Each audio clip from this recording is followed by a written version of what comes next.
como primer concepto me dijo, acordate que la neurocirugía es el brazo armado de la neurología y creo que yo llegué a la neurocirugía a través de mi amor por el cerebro y por la fisiología y la patología cerebral.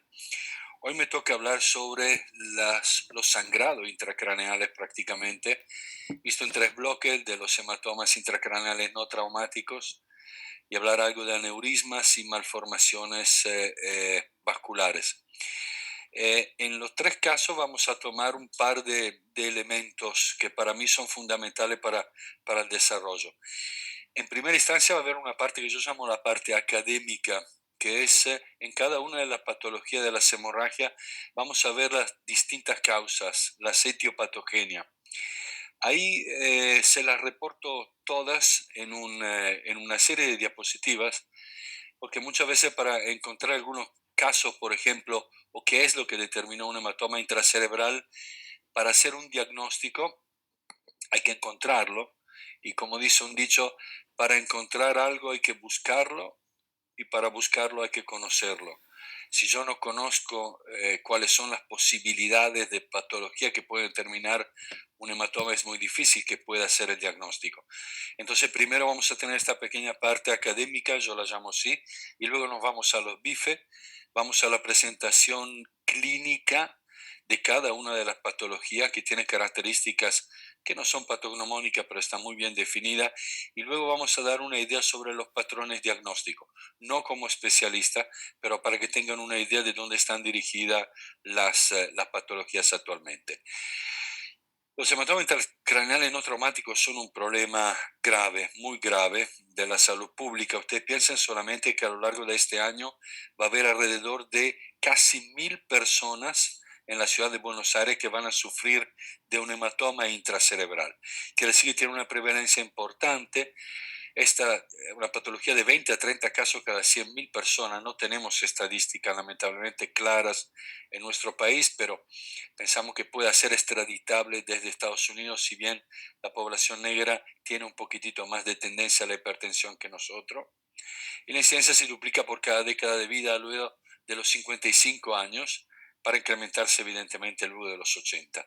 El ACV previo incrementa el riesgo de sufrir un hematoma en 23 veces. Este es un concepto que hay que tener bien claro sobre la importancia de la prevención secundaria, así como concepto general.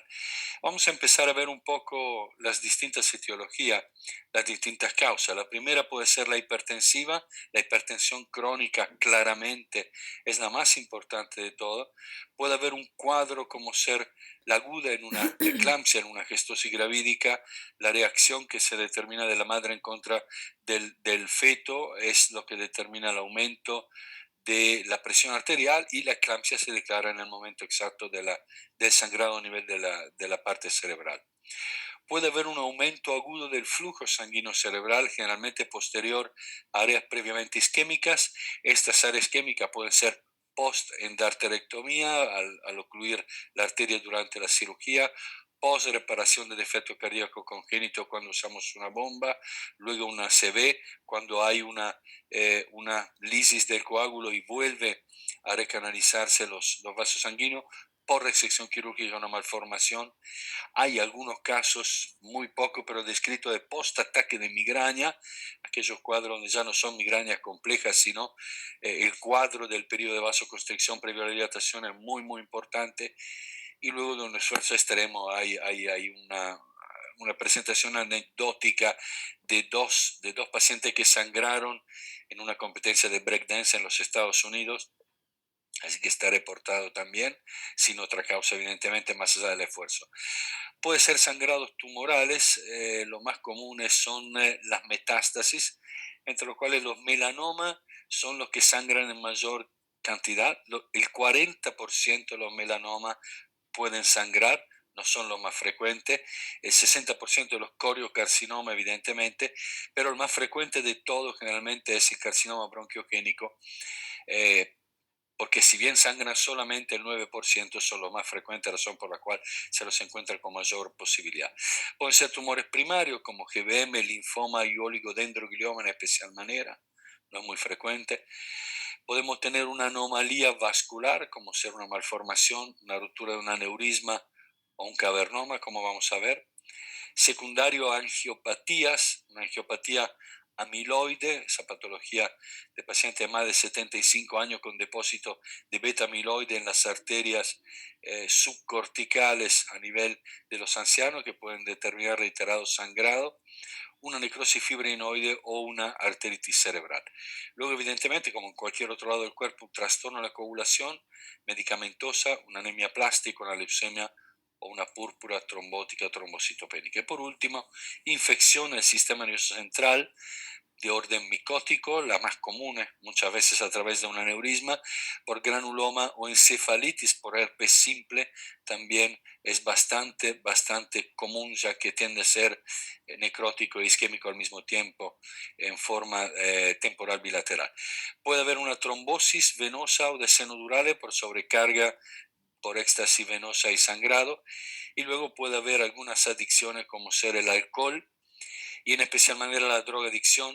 La cocaína es muy común en estos hematomas en la población ya de cerca de 40 años, las anfetaminas y lamentablemente últimamente el éxtasis está trayendo problemas graves, en línea general por una falta de consideración por parte de los más jóvenes, en el sentido de considerarla realmente una drogadicción.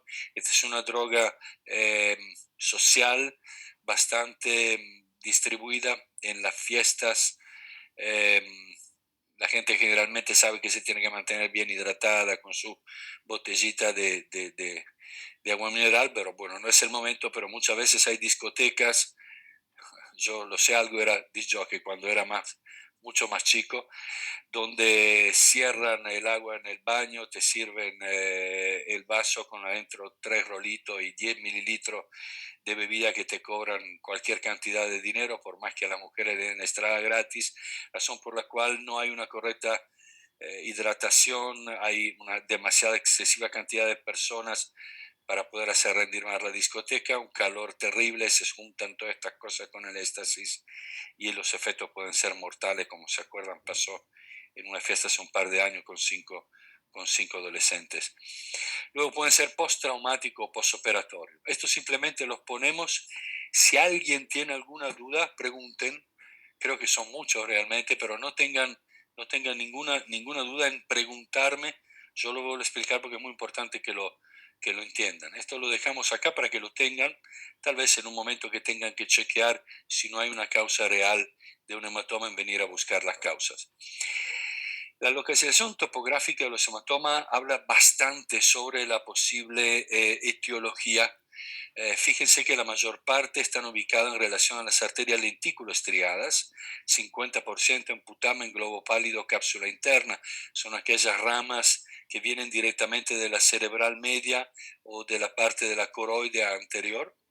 Hay un 15% que vienen de las tálamos perforantes, desde la sustancia perforada posterior del sistema vertebral del tope de basilar.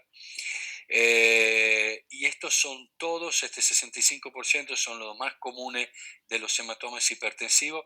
Hay un 10 a 15% que vienen de las circunferenciales cortas de las arterias protuberanciales, un 10% de los cerebelosos, y luego tenemos un pequeño grupo que generalmente no la mayor parte de las veces no dependen de la hipertensión arterial. La hipertensión arterial son los pequeños microneurismas de Virchow que se forman en el lugar donde se forma una lentículo estriada. Es un microneurisma muy pequeño de 300 Armstrong, si no me acuerdo mal, que se forman por la sobrecarga en las lentículo estriada, porque desde una arteria relativamente grande como la cerebral media se forma una arteria pequeña, generalmente sobresale en 90 grados, y la sobrecarga directa de una arteria de grande flujo sobre la chiquitita puede determinar una ruptura y un sangrado en los pacientes hipertensos. Bien, perdón, vamos para el otro lado. Ok, vamos a hablar del diagnóstico neurológico. No se sientan insultados si un neurocirujano se le para hablar del diagnóstico, pero hay un concepto que yo quiero dejar bien claro. Las ciencias neurológicas son completamente diferentes al resto del cuerpo. En el resto del cuerpo, el procedimiento diagnóstico implica una clara anamnesis con el paciente y yo voy a buscar signos en el examen físico para adjuntar a mi anamnesis y dar el diagnóstico neurológico. Los diagnósticos por imágenes y los exámenes complementarios me van a ayudar luego a perfilar un poco mejor mi diagnóstico. En el campo neurológico, el anamnesis es todo. Y si ustedes no creen que la anamnesis es todo, yo les tiro un paciente en coma neurológico. Y ustedes van a tener que pensar, a pedir glucemia para ver si es un paciente diabético, si tiene antecedente y puede ser un ACV, si tuvo o no un trauma, no tienen ningún dato. El cerebro es un órgano extremadamente sofisticado, pero es muy pobre en línea general en las respuestas a las injurias agudas. Yo puedo tener una circunvolución frontal ascendente y las neuronas que están ubicadas ahí tienen dos formas de responder a las injurias. O hacen un déficit, por lo que sea, y el paciente tiene una hemiplegia o una hemiparesia, o tiene un factor irritativo. Entonces todas las neuronas se toman de la mano, chicas, saltemos, y empiezan a descargar.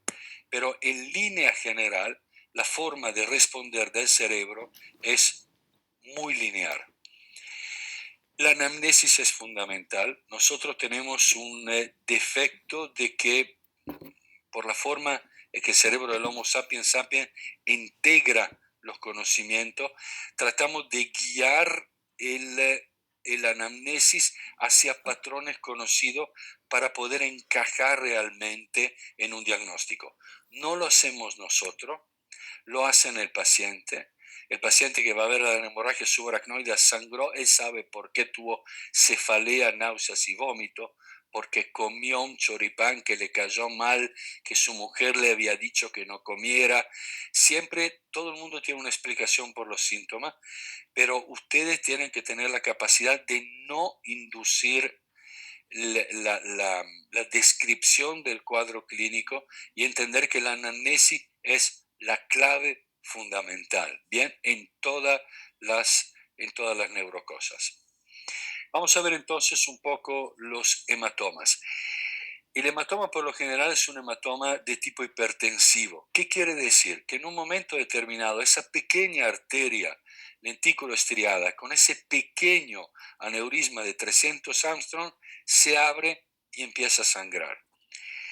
¿Qué es lo más común entonces? Que haya un hematoma que se empieza a formar en forma lenta. No es como el ACV isquémico. En el ACV isquémico yo interrumpo la irrigación en forma momentánea.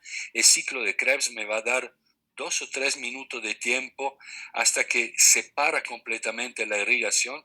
La neurona decide, se terminó, yo sin glucosa no voy a funcionar y cierra completamente en forma brusca todos los contactos. En cambio, el hematoma, en línea general estamos hablando, va aumentando de a poco. El hematoma está asociado también con pico hipertensivo, razón por la cual si hubiera un momento del día donde habría un hematoma sería a las 5 de la mañana. ¿Por qué? Porque la CTH está en el pico máximo, mientras que normalmente a las 5 de la tarde el CTH, que es lo que regula la cantidad de corticoides circulando, y la adrenalina está en el valor menor. Es por eso que a las 5 estamos todos cansados, decimos, uy, tengo que tomar la merienda, algo, estoy muy cansado. No, es una variación. Razón por la cual la mayoría, no todo, una buena cantidad de los hematomas intraparenquimatosos se dan a la mañana. Entonces, ¿qué describen típicamente? Bueno, no sé, el abuelo estaba tomando mate con nosotros a la mañana, en un momento determinado empezó a hablar un poco mal, abuelo, ¿qué te pasa? Ay, no dormí bien. Después empezó a tener problemas para mover la mano derecha para tomar el mate y dependiendo de la evolución, una hora después está corriendo para la guardia con un paciente en coma. Entonces, en los hematomas intracerebrales, el déficit neurológico es de instauración progresiva en un periodo de minutos ahora. Evidentemente, si el hematoma llega a tener un tamaño en que el volumen es tan grande para aumentar la presión intracraneana y alterar la presión de perfusión cerebral, vamos a tener una alteración del estado de conciencia. Y algo muy importante, el paciente va a tener cefalea, náuseas y vómitos. Náuseas y vómitos son hipertensión endocraneana. El 45% de los hematomas vomitan y tienen náusea. El 4% de los ACV isquémicos no tienen náuseas. Bien, en algunos pacientes de angiopatía amiloide cerebral puede haber algún pródromo tipo accidente isquémico transitorio en hasta un 50%. Un pequeño detalle que dejo ahí colgando, pero acuérdese sobre sobre la evolución. Si yo tengo un paciente que llega y está con antecedentes, por ejemplo, de hipertensión o tiene un cuadro clínico brusco, esto es lo que para mí es muy importante, chicos, no es el déficit neurológico, es una instauración. Para poder pensar en un hematoma, mi estudio es la tomografía computada. Es de elección porque la sangre es hiperdensa. No hay otra cosa que no sea hiperdensa que sea el calcio. Entonces no voy a tener ninguna duda sobre la parte clínica. Si en cambio yo considero, como a veces pasa inclusive en nuestro hospital, que es el foco neurológico y yo estoy desesperado para pescar el paciente en la ventana como para poder hacer algún tratamiento si es un stroke, voy a pedir una resonancia magnética. El problema es que la resonancia magnética tiene una variabilidad increíble en relación a lo que es el sangrado en relación al tiempo de evolución. ¿Por qué? Porque los glóbulos rojos que salen hacia el tejido cerebral se van degradando, van liberando la hemoglobina, se va transformando en metahemoglobina, oxihemoglobina, desoxihemoglobina. Entonces, con la evolutividad del cuadro es muy difícil poder a veces definir en las primeras partes qué es sangre. Tan difícil que con la resonancia magnética de un stroke corto para determinar un ACV isquémico, yo puedo no reconocer que sea sangre. Entonces nos pasó, pensar que tal vez es una masa expansiva, esperar hasta que el paciente empiece a deteriorar durante la noche, tomografía computada, y en la tomografía era un hematoma más claro que nunca. Entonces, hay que hacer una previsión de la forma en que se determinó un análisis de la forma de presentación. Un ACV isquémico es muy difícil que se instaure en un periodo de minutos a hora, generalmente es muy brusco, como buen origen vascular, y entonces tengo que pensar en línea general en un hematoma. Entonces, el diagnóstico es la tomografía siempre, y a partir de ahí tengo que definir cuál es la probable etiología y de ahí en más cómo tengo que seguir. En línea general, partan desde acá abajo. ¿Ven mi pointer? Creo que sí, ¿no? Sí. No, donde yo me paro con la tomografía es si entró un paciente hipertenso que tuvo el cuadro que yo le dije a ustedes a la mañana, que hablan y te dicen, y mire, sí, mi papá es hipertenso, pero no se cuida mucho, siempre hace el asado con los amigos los fines de semana. Soy hipertenso, es muy difícil comer sin sal, créanme. Así que en ese paciente con un hematoma talámico como el que vimos antes, no se requiere hacer ningún otro estudio y uno cierra en la hipertensión. No se requiere para paciente adulto hipertenso con hematoma en ganglio de la base o tálamo. A veces puede ser la protuberancia también, pero eso va a ser por descarte. Solo dejo de estudiar pacientes adultos hipertensos con hematoma en ganglio de base o tálamo. Hay veces donde lo que sangró puede ser otro elemento, entonces voy a utilizar la angiografía digital como segundo estudio para descartar que no haya alguna causa importante como ser un aneurisma o una malformación o un cavernoma. Cavernoma no, porque no se ve en la angiografía. ¿A quién le voy a indicar este estudio? A un paciente sin una causa clara de hemorragia, especialmente jóvenes y normotenso, o con elementos que sugieran una causa estructural. Ahora vamos a verlo más detalladamente. En estos pacientes, los cuales hicimos un estudio de tomo y después de angio y todo dio negativo, lo que podemos hacer es una resonancia que sirve entonces para pacientes normotenso con hemorragias lobares por lo general y una angiografía digital normal. Hay algunas personas que prefieren, dependiendo del resonador que tienen, de la cantidad de Tesla que tienen y de la capacidad que tenga su médico radiólogo, de hacer directamente una resonancia y angioresonancia. Pero charlelo claramente con sus médicos radiólogos para ver qué confianza ellos tienen en su resonancia para suplir la resonancia en lugar de la angiografía digital. Sin embargo, va a haber algunos elementos muy importantes en donde sí o sí la angiografía digital es más importante. Cuando asociado al hematoma intraparenquimatoso hay una hemorragia asociada subaracnoidea o intraventricular, o si tengo calcificaciones intracránicas normales, esto podría ser también un tumor de bajo grado como un oligodendroglioma, pero hay que tomarlo en cuenta, ni que hablar si tengo estructura vascular prominente, y muchas veces la topografía de la hemorragia. Yo puedo tener una hemorragia en los ganglios de la base, pero estar muy cerca de la aneurisma silviana, y si es perisilviana, en ese caso, conviene pedir una angiografía digital. Hay un ejemplo donde hay un artículo japonés donde en 38 pacientes con estos elementos que sugieren lesión estructural hicieron una angiografía digital y el 84% resultaron positivas. Fíjese qué importante. Vamos a ver un par de ejemplos. Este, por ejemplo, es un paciente que tiene un hematoma, pero fíjense que tiene claramente un volcado intraventricular, no tiene subaracnoidea, no es la mejor imagen, pero sí, y está cerca de la parte silviana, no está exactamente en la parte lentículo estriada. De hecho, fíjense en esta angiografía digital, en la carótida derecha oblicua, este que parece un caballito del unicornio de la Barbie, es un aneurisma precoz de la cerebral media en una ubicación para nada convencional, que evidentemente sangró directamente para el intraparenquimatoso y para el ventrículo sin dar asociada una hemorragia subaracnoidea. Otro estudio, para dar un ejemplo, es este paciente, era el día de cumpleaños, él estaba en casa tranquilo, tomando, y él estaba convencido porque había tomado mucho con los amigos, pero tenía una imagen de un leve sangrado a nivel tomográfico.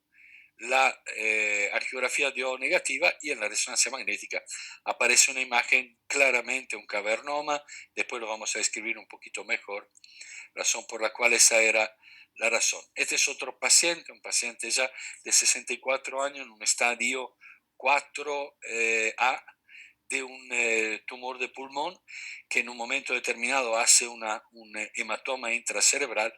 Lo más probable es que sea una metástasis. De hecho, aparece una lesión directamente adentro del sangrado en la resonancia magnética.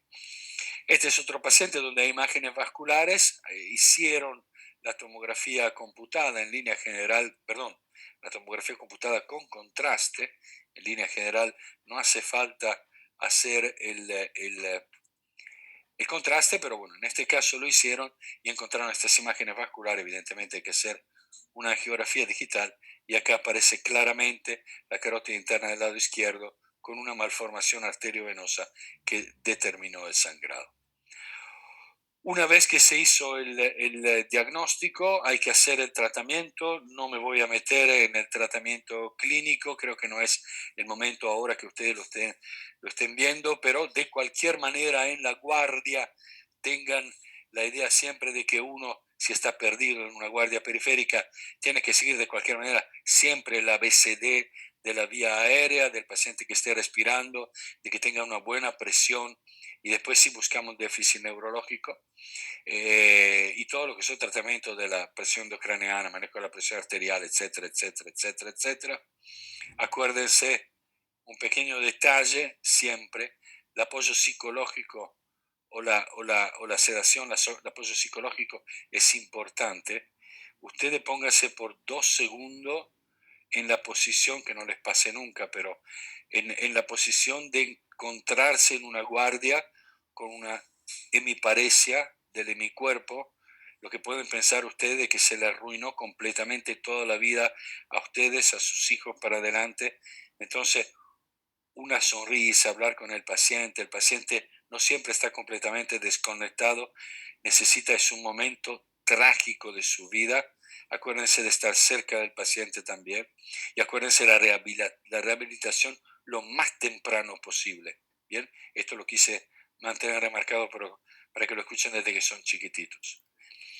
Los hematomas intraparenquimatosos en línea general vamos a esperar que que se reabsorban solos, porque si yo tengo que ir a evacuar un hematoma, lamentablemente tengo que buscar el camino para llegar a través del hematoma, entonces voy a agregar una lesión quirúrgica directa sobre el cerebro. Entonces siempre se determinó a qué paciente había que operar y qué paciente no había que operar.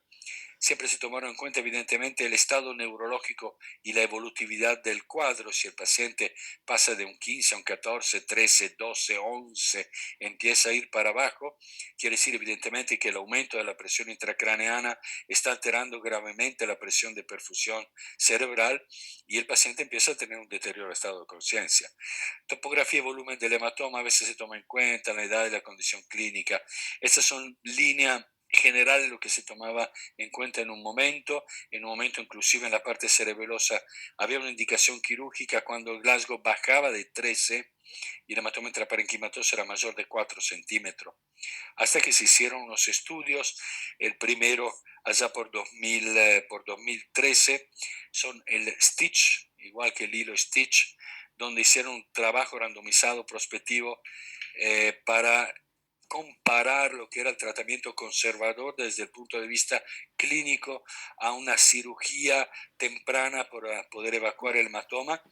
El primer Stitch dio mal resultado, los pacientes no mejoraban a través de una cirugía temprana, razón por la cual la indicación quirúrgica quedaba exclusivamente para aquellos pacientes que tenían una evolutividad neurológica por el aumento de la presión intracraneana que no era manejable por el clínico con las medidas antihipertensivas de hipertensión endocraneana, y ahí sí estaba la indicación quirúrgica. Años después repitieron un segundo Stitch, el Stitch 2, donde encontraron una leve diferencia, donde había un 62% de evolución no favorable entre lo que tenían la cirugía versus el 56, versus, perdón, los que tenían tratamiento conservador, un 66% desfavorable, versus un 59% la cirugía.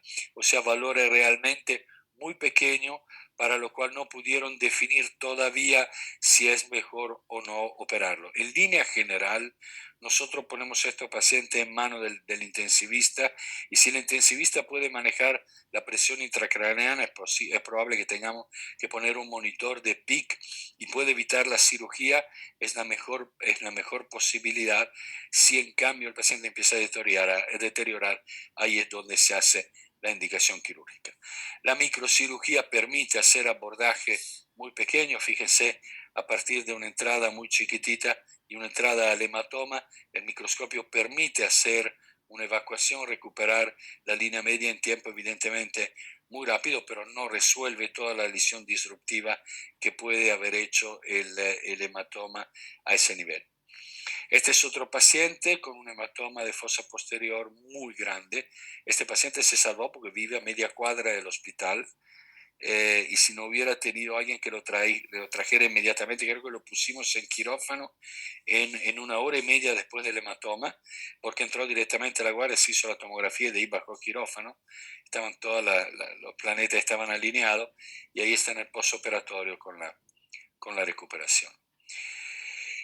Esta es una diapositiva con la cual termino. Es muy vieja, por eso yo la dejo ahí, porque es del Neurology de 1999. Es un trabajo hecho en los Estados Unidos, donde trataron de definir por qué el índice de sangrado que ellos tenían en los pacientes caucásicos era mucho más alto que los de la población afroamericana, así es como ellos lo llaman. Fíjense que ahí están los números. La población afroamericana tenía una incidencia, nosotros hablamos de 20 a 30% en general cada 100.000, pero tenía de 50 en 100.000 entre los africanos y 28 por 100.000 entre los blancos. Este era un problema, no me malinterprete, no estoy hablando de política, No, entonces no lo voy a decir. Era un gobierno de Estados Unidos donde no había una visión pública de la salud, sino había que tener una cobertura real para poder estar bajo control en una forma adecuada. Entonces, lo que ellos dijeron, hablaron del efecto de la presión sanguínea y de la educación, ¿no? Ellos dicen que comparado con los blancos, los afroamericanos tienen 2 veces un aumento de riesgo para las hemorragias intracerebrales. Mucho de estos riesgos puede ser explicado por diferencias de tipo educacionales, pero también presión sistólica. Hasta que no se hagan esfuerzos adicionales y se lleven a cabo para reducir la diferencia racial en la prevalencia de los factores de riesgo de la hemorragia en cuanto al estatus socioeconómico y a la presión sistólica, siempre va a haber disparidad ambos grupos raciales. ¿Por qué lo pongo? Porque nosotros no tenemos población afroamericana, pero simplemente para remarcar la diferencia que existe entre un paciente que está bien seguido por una enfermedad crónica como es la hipertensión, si yo realmente lo entiendo como un factor de riesgo, y el paciente que no tiene un correcto seguimiento. Ustedes saben que después de los 65 años, el 60% de la población es hipertensa, la hipertensión es silenciosa, los pacientes se dan medicamentos, después prueban la presión, dice que la presión está bien, dejan de tomar medicación. Es muy importante seguirlos de cerca, es muy importante tener criterio de seguimiento, hacerlos entender, empoderar a los pacientes en este control que tienen que tener de su enfermedad crónica, porque una vez que se determina el hematoma intracerebral, lo que realmente nosotros podemos hacer es, créanme, muy pobre, muy pobre lo que como neurólogo y neurocirujano podemos hacer en estos pacientes. Así que el trabajo está mucho más arriba, está en la prevención. La neurología, la neurocirugía están retomando funciones increíbles de prevención, y esto es muy importante para bajar la cantidad de sangrado que tenemos por año. Bien, ok, dudas, preguntas que tengan hasta ahora sobre el tema de los hematomas, ¿no? ¿Están todos dormidos? Fiorella, No, ¿puedo hacer no, algún aporte o algo que haya quedado poco acá, claro? no, acá preguntan un par de cosas. Sí, La primera pregunta es sobre prevención de convulsiones. sí. ¿Cuándo la indican? Ok, en línea general hay que tener el concepto de que lo que el foco epileptógeno o la epilepsia se origina en la corteza. Bien, entonces en línea general en un hematoma intraparenquimatoso no tendría ningún sentido dar, si el hematoma es chico, dar anticomiciales. A veces la discusión se pone en algunos hematomas más grandes donde el paciente ya empieza a estar en un estadio de la famosa curva de Langfit, no sé si se acuerdan, de volumen-presión. Al aumentar la cantidad de volumen intracraneano, me subo a la presión. Entonces, hay algunos pacientes que si llegaran a tener una convulsión, la verdad, la repercusión metabólica sobre el paciente sería muy, muy importante. Pero en línea general, no sé si vos opinás diferente, Fiorella, nosotros no estamos medicando con anticomiciales los pacientes con hematomas. No, en las últimas, Yes. cuando se habla de epilepsia en general dicen de que no, de que es algo que sea más tardío el inicio de las convulsiones y eso en el momento en general no. En cambio, si hacen convulsiones durante o después del episodio, Ahí sí, sí, hacerlo, ahí sí, pero ahí sería tratar, digamos, correcto, no sería como algo preventivo. exactamente, Em, en forma preventiva. Más preguntas, a eh, ver si yo veo las preguntas, puede sí, ser sí en el chat, a puede ver. ser, sí. No, no hay drama. Craniectomía descompresiva, ¿cuándo se toma la decisión? Ok, bien. En el hematoma intracerebral, en línea general, lo que está determinando la evolutividad del cuadro es el hematoma, es el volumen del hematoma. La craneotomía descompresiva se hace cuando hay un aumento de la presión intracraneana que yo tenga mucha dificultad para controlar, razón por la cual decido actuar sobre no el contenido, porque no puedo actuar sobre el contenido, sino sobre el continente, ampliando el volumen. Eso lo podemos tener, por ejemplo, en pacientes que tienen ACV isquémicos, como infartos cerebrales malignos, cuando tiene más del 50% de la cerebral media o tiene cerebral media más cerebral anterior, o en algunos traumas donde se asocia el edema traumático con alguna lesión ocupante de espacio. Entonces ahí sí yo sé que no tengo manera de actuar sobre el contenido, entonces hago una craneotomía descompresiva. En los hematomas intracerebrales es muy poco común, a menos que no tenga, estamos hablando de los hipertensivos, a menos que no tenga una causa, por ejemplo, como una malformación arteriovenosa que se esté enclavando. Nunca hay que operar una malformación arteriovenosa en agudo. Entonces se hace una craneotomía descompresiva y se evacúa parte del hematoma. Inclusive últimamente hay algunos neurocirujanos que hacen la craneotomía descompresiva sin ir a tocar el hematoma para evitar sangrado de la malformación. Después hay criterio de exclusión para tratamiento quirúrgico como un límite de edad o hematoma en hemisferio dominante. No, porque nosotros solamente lo estamos indicando en la evolutividad del deterioro neurológico. Entonces, cuando el paciente se está deteriorando, la verdad, sea dominante o no dominante, no es un tema. El dominante o no dominante es más asociado con la ACV en zonas elocuentes, uno lo podría tomar en cuenta porque sabemos ciencia cierta que va a haber un deterioro neurológico por falta de irrigación, por isquemia en las zonas elocuentes. En el hematoma hay una compresión, es muy difícil definir un pronóstico a priori porque el paciente puede haber llegado afásico si el hematoma no está ubicado en plena área de Broca y está actuando por compresión, si es prefrontal. Una vez que evacúa el hematoma, el paciente después se recupera, así que no hay criterio de exclusiones. ¿Qué otros hallazgos nos puede hacer pensar de un hematoma de MAV? Aparte de la edad de la paciente, es lo que yo dije, cuando encuentro algún elemento vascular, lamentablemente no hay muchos otros elementos, a menos que el paciente no tenga un Rendu-Osler o una patología que esté asociada con malformaciones. Descompresiva cuando la prevención de las convulsiones ya lo dijimos. Y creo que nada más. Hay un par de consejos nuevos. ¿Sangrados con volcado ventricular se suelen intervenir?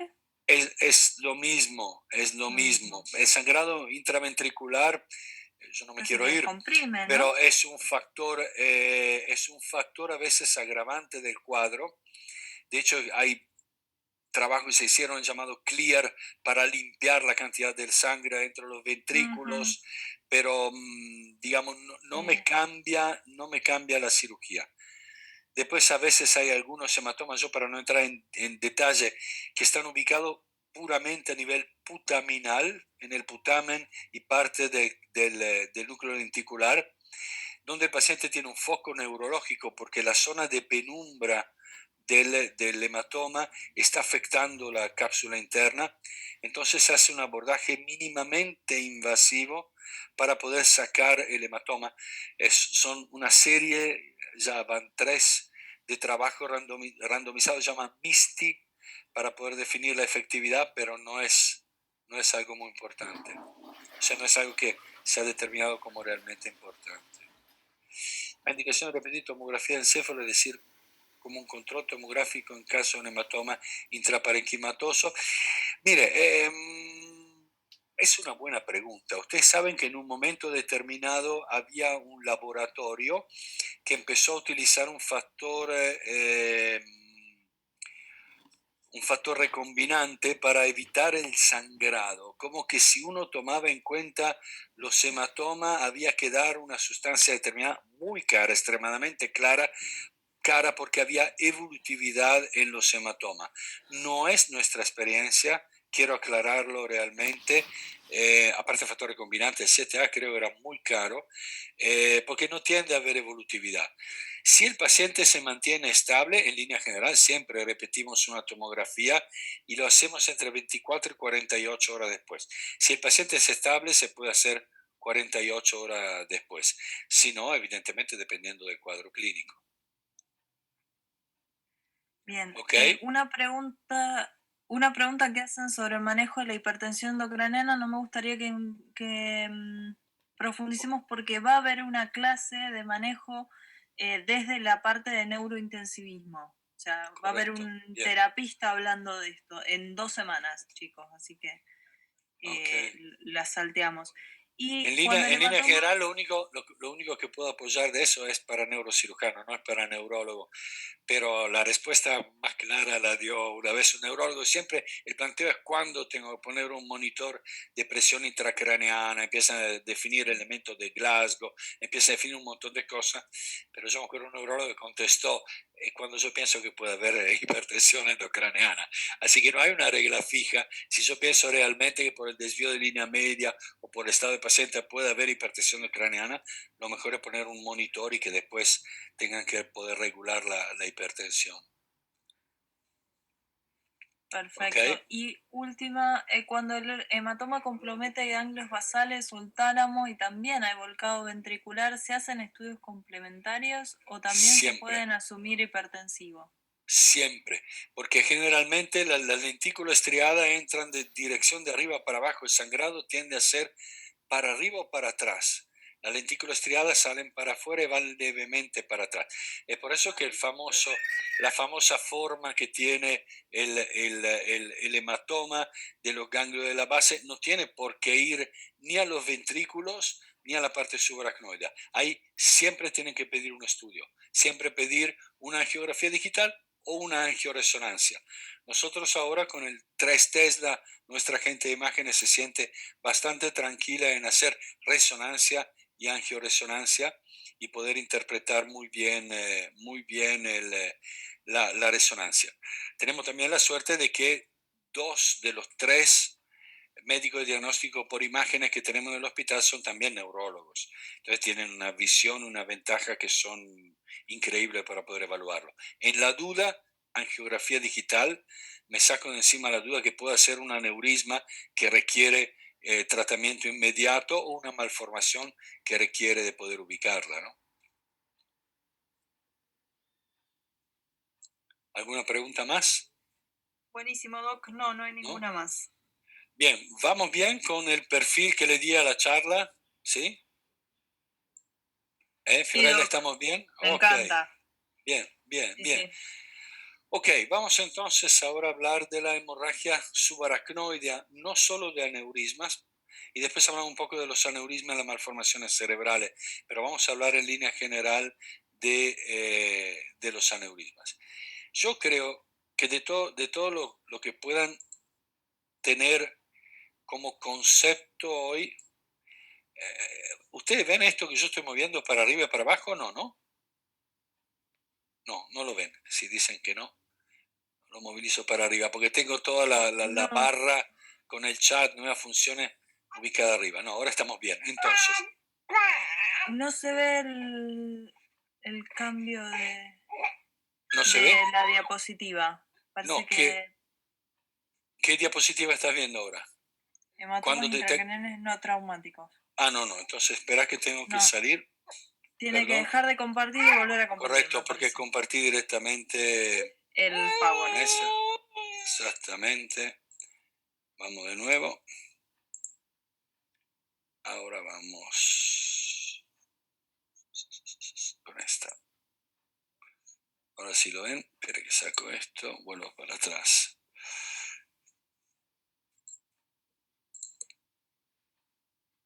Ahora sí lo ven bien, ¿no? Ahora sí empezó la presentación correcta. Ok.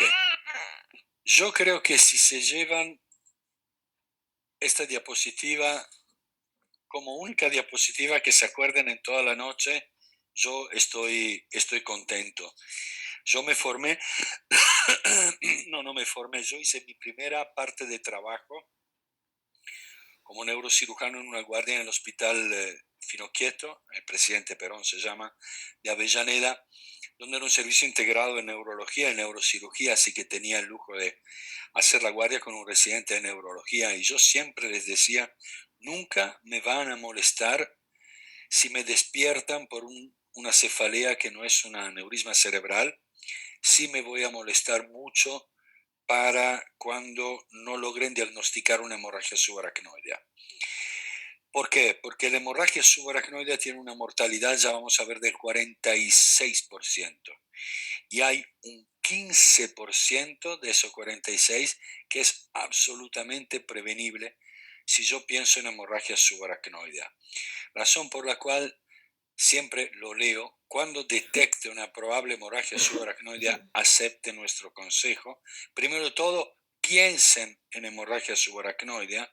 Segundo, comuníquese rápidamente con una unidad neuroquirúrgica para una consulta o para una derivación. La hemorragia subaracnoidea es el sangrado de una arteria cerebral. Ustedes se acuerdan que las arterias, este es un esquema, tenemos, bueno, la piel, el periósteo, el hueso, es todo del mismo color, queda un poco feo, pero este es el cerebro.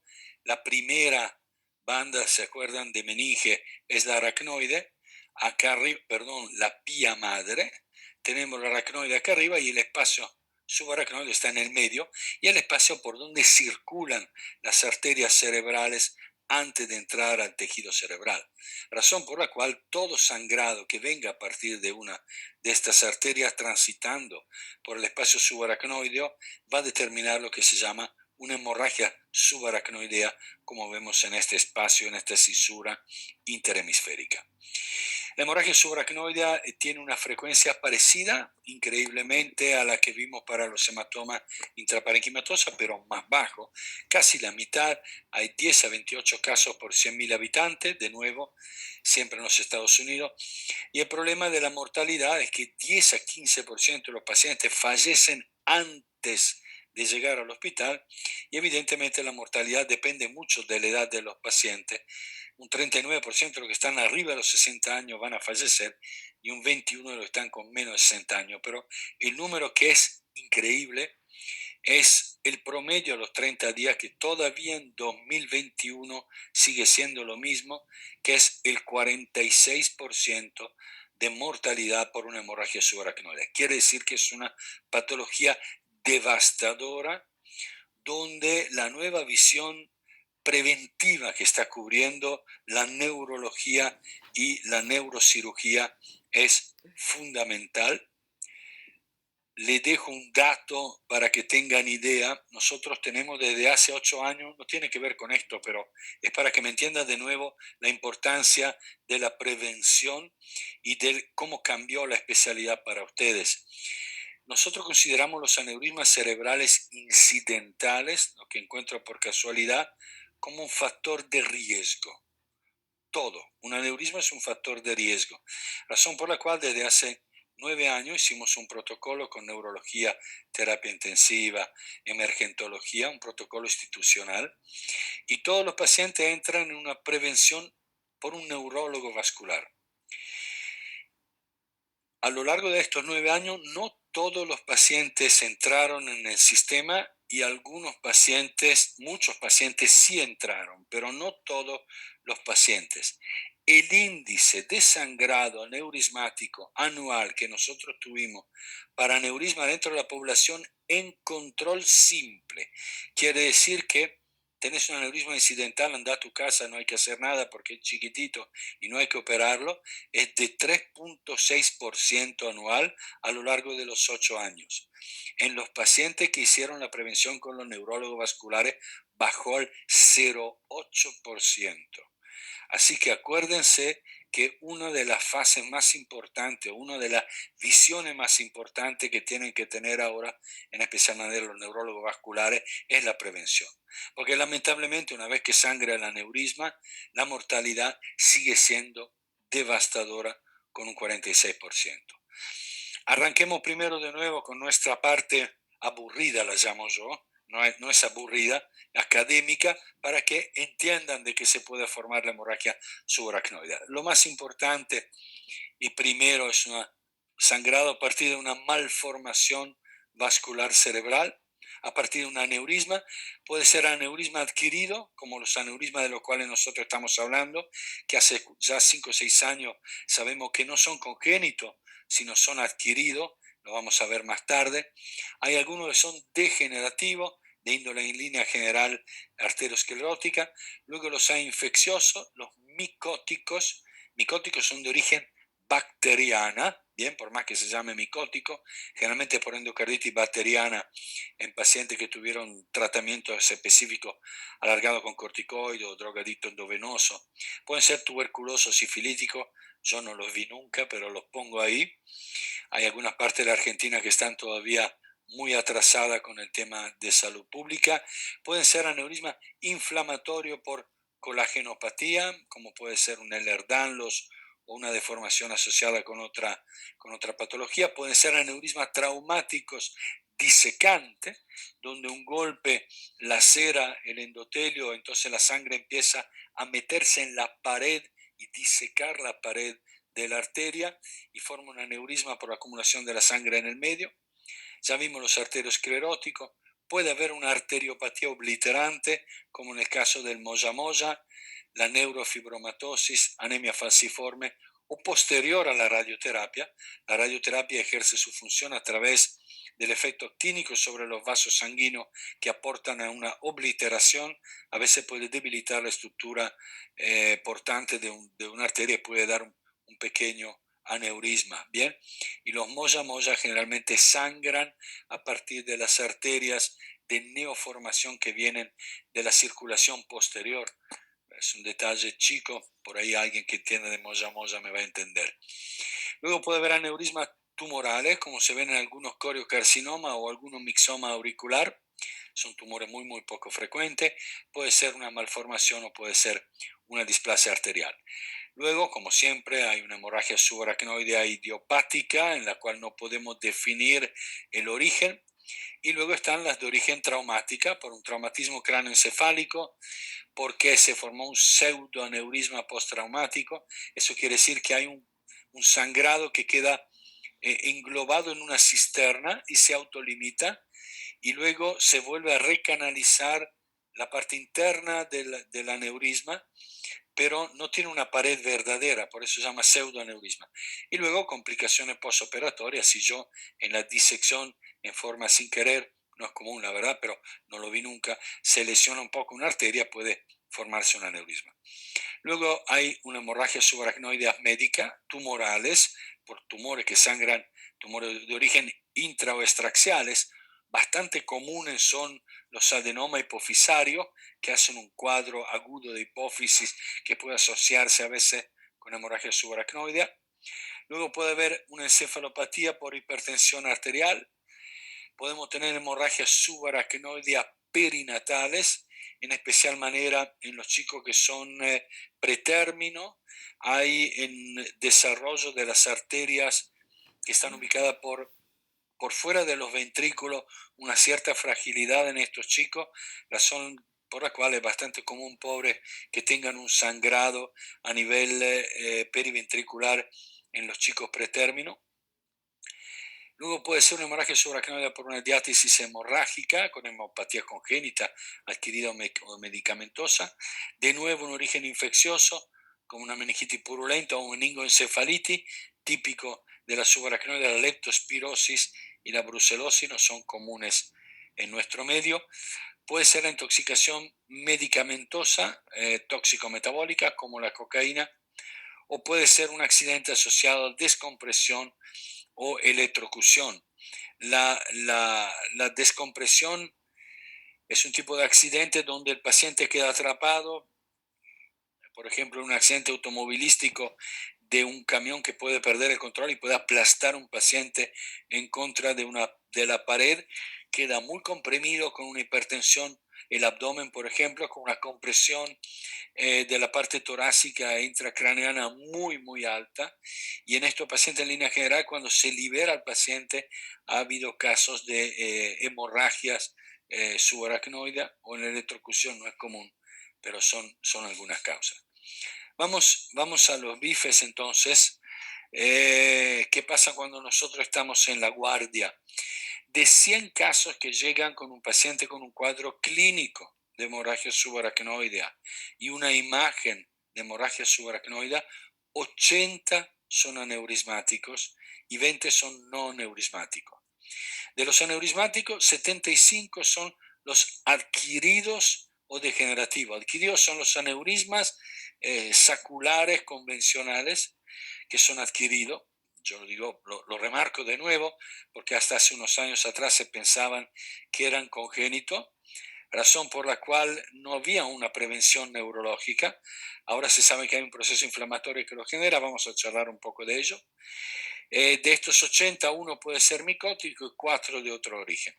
De los no aneurismáticos hay 15 que son idiopáticos, es la famosa angiografía digital negativa, o a veces cuando hay una hemorragia subaracnoidea alrededor del mesencéfalo, solamente en la cisterna mesencefálica, en pacientes por lo general jóvenes e hipertensos. Eso es lo que llama hemorragia subaracnoidea perimesencefálica benigna, o donde simplemente yo no encuentro un aneurisma. Hay que pensar que pueden ser microMAV muy supiales que pueden sangrar y pueden desaparecer con el sangrado, la verdad no se sabe, y 5 son del otro origen de lo que vimos antes. Esto es un poco para saber para mostrar lo que sabemos ahora de las arterias. Ustedes saben que los aneurismas se forman en el polígono de Willis, donde hay una configuración bien definida de la pared arterial. Hay un endotelio celular, por debajo hay una lámina elástica interna, luego hay células musculares y por último metido por dentro tenemos, o por fuera mejor dicho, tenemos la adventicia. Todos estos elementos pueden tener a punto de partida un proceso inflamatorio que reconoce varias causas, lejos. La más importante es el tabaquismo, no se sabe si son componentes de la nicotina o del alquitrán en circulación sanguínea. La hipertensión juega también un papel muy importante porque el proceso inflamatorio determina una alteración con una disrupción de la elástica interna, con una síntesis de colágeno no bien definida y una apoptosis y una fibrosis, apoptosis a nivel de las células musculares. Este proceso inflamatorio determina un deterioro de la pared arterial que determina la formación, como pueden ver acá se perdió la elástica interna, de un aneurisma. Y si este proceso inflamatorio se asocia con la hipertensión arterial como factor hemodinámico que da mayor latido externo, es otro factor importante de la hipercolesterolemia, en especial manera en las mujeres, en algún momento esto va a romperse y va a determinar un sangrado. Razón por la cual hay que controlar de cerca todos los factores de riesgo que pueden determinar este cuadro, y eso es algo que por lo menos en nuestro hospital hacen muy bien los neurólogos vasculares. Hay dos tipos de aneurisma. Un aneurisma sacular es el que se originó en la fisiopatogenia que acabo de decir. Yo creo que para diferenciar los dos, este tiene la misma entrada y la misma salida. La sangre arterial entra a través de un cuello que tiene acá, circula por el aneurisma y se va. Los aneurismas fusiformes, en cambio, tienden a tener un lugar de entrada acá y un lugar de salida acá. Bien, esa es la gran diferencia. A veces es una pérdida de debilidad de toda la estructura parecida a lo que pasaba en esta arteria a este nivel, que debilita la totalidad de la arteria, para lo cual se forma un aneurisma fusiforme. Otra vez es disecante, un trauma a este nivel permite que se rompa el endotelio, la sangre empieza a fluir por dentro del endotelio, entre el endotelio, vuelvo para atrás, es como que la sangre se mete acá, haga una diseque este tejido y se mete entre estas dos capas y va aumentando el tamaño y va muchas veces hace una fibrosis también de la luz de la arteria y determina el aneurisma fusiforme. Muy bien, paramos un segundo, son las 8 en punto, si les parece. ¿Alguna duda hasta acá, chicos? ¿no? No, por ahora no hay dudas en el chat. Dale, entonces hacemos una cosa, son las 8, los dejo tranquilos, hasta las 8:15, ¿está bien, Fiorella? Perfecto, me parece bárbaro, Dale, Doc. ok, Muchísimas 8:15, gracias, no, ¿eh? al contrario, ustedes, un abrazo, nos vemos en Desconectamos 15 el minutos. cerebro y volvemos en un ratito. Dale, perfecto, un Gracias. abrazo.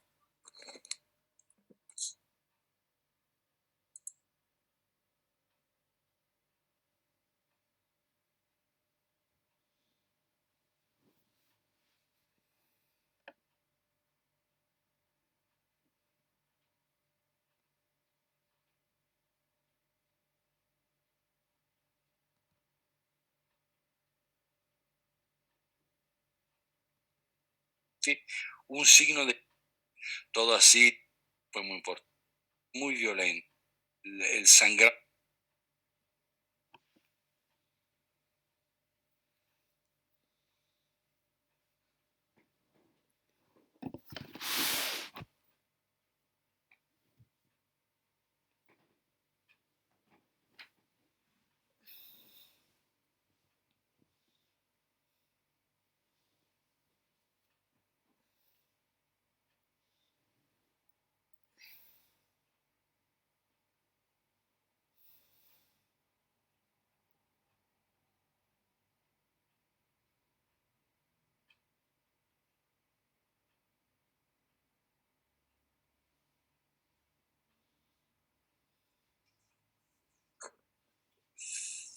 Muy bien. Hola de nuevo. ¿Me escuchan? Sí, lo escuchamos perfecto, Doc. Acá estamos. Muy bien, arrancamos de nuevo entonces después del El recreo. break. Bien, acá tenemos el polígono de Willis, ustedes se acordarán seguramente, es el lugar donde con mayor facilidad se forman los aneurismas, parte de la carótida interna, la comunicante anterior con la cerebral anterior de ambos lados, las dos comunicantes posteriores y la parte de las cerebrales posteriores. Es probable que tenga una cierta sensibilidad. El tema, acuérdese que el polígono de Willis tiene una cierta autorregulación adentro de ciertos valores de presión y que puede ser más sensible esta porción a la formación de los aneurismas. Perdón. Acá tenemos la posibilidad de formación a nivel de la cerebral media, comunicante posterior, tope de basilar, no importa, no lo tienen que saber como detalle. Vamos a hablar ahora del cuadro de la hemorragia subaracnoidea, porque la hemorragia subaracnoidea tiene cuando el sangrado se determina una clínica bastante característica. En primera instancia, antes de ir a describirla, es un paciente que tiene una cefalea brusca. Y cuando digo brusca, en línea general, puede definir con exactitud dónde estaba y qué estaba haciendo en línea general. Puede estar asociado con algún esfuerzo, como vamos a ver después, si bien no es tan común. El esfuerzo puede ser al agacharse o al evacuar el intestino, a veces en relaciones sexuales. Puede haber también algún otro tipo de cefalea que es la orgásmica, pero el paciente tiene una cefalea brusca que tiende a ser holocraneana y muchas veces se irradia hacia atrás, hacia la parte posterior del cuello. Y como hay un aumento brusco del volumen intracraneano, porque la sangre se va desparramando por el espacio subaracnoideo, el paciente también va a presentar cefalea con náuseas, la cefalea evidentemente con náuseas y vómitos. Entonces, la cefalea tiende a ser una cefalea ictal, brusca, difusa y muy violenta, y lo que es importante es que no es habitual. Hasta un paciente con migraña, hasta Fiorella acá, tiene todo el derecho a tener su aneurisma, que le sangre el aneurisma, pero el paciente puede diferenciar claramente que es un tipo de dolor de Gracias, cabeza Doc. completamente, y sí, hasta los migrañosos tienen derecho a tener su aneurisma, así que el dolor es completamente diferente y se asocia con náuseas y vómito. Y si la intensidad evidentemente del sangrado es muy importante, el paciente puede tener un periodo de pérdida breve de estado de conciencia o puede entrar directamente en un coma si el sangrado fue muy importante. El factor irritante puede determinar una crisis epiléptica y en línea general puede estar asociado o modificación de la postura, como lo dije antes, o situaciones de esfuerzo o de una emoción intensa. El paciente va a venir con este tipo de dolor de cabeza que aparte tiene una característica particular. El paciente se siente incómodo y el dolor de cabeza aumenta a lo largo de la noche. Ustedes saben que durante el periodo nocturno, las venas que tienen un sistema de capacitancia tienden a tener una leve dilatación y lo que es no es la transudación, sino la pérdida de líquido, la extracelular en la parte venosa es mayor durante la noche. Eso lo pueden ver cuando se levantan a la mañana que están embotagados o que hablan con las cuerdas vocales, todo así, con voz de oso, como se dice, y uno se encuentra más hinchado. Esos mismos cambios se determinan a nivel cerebral.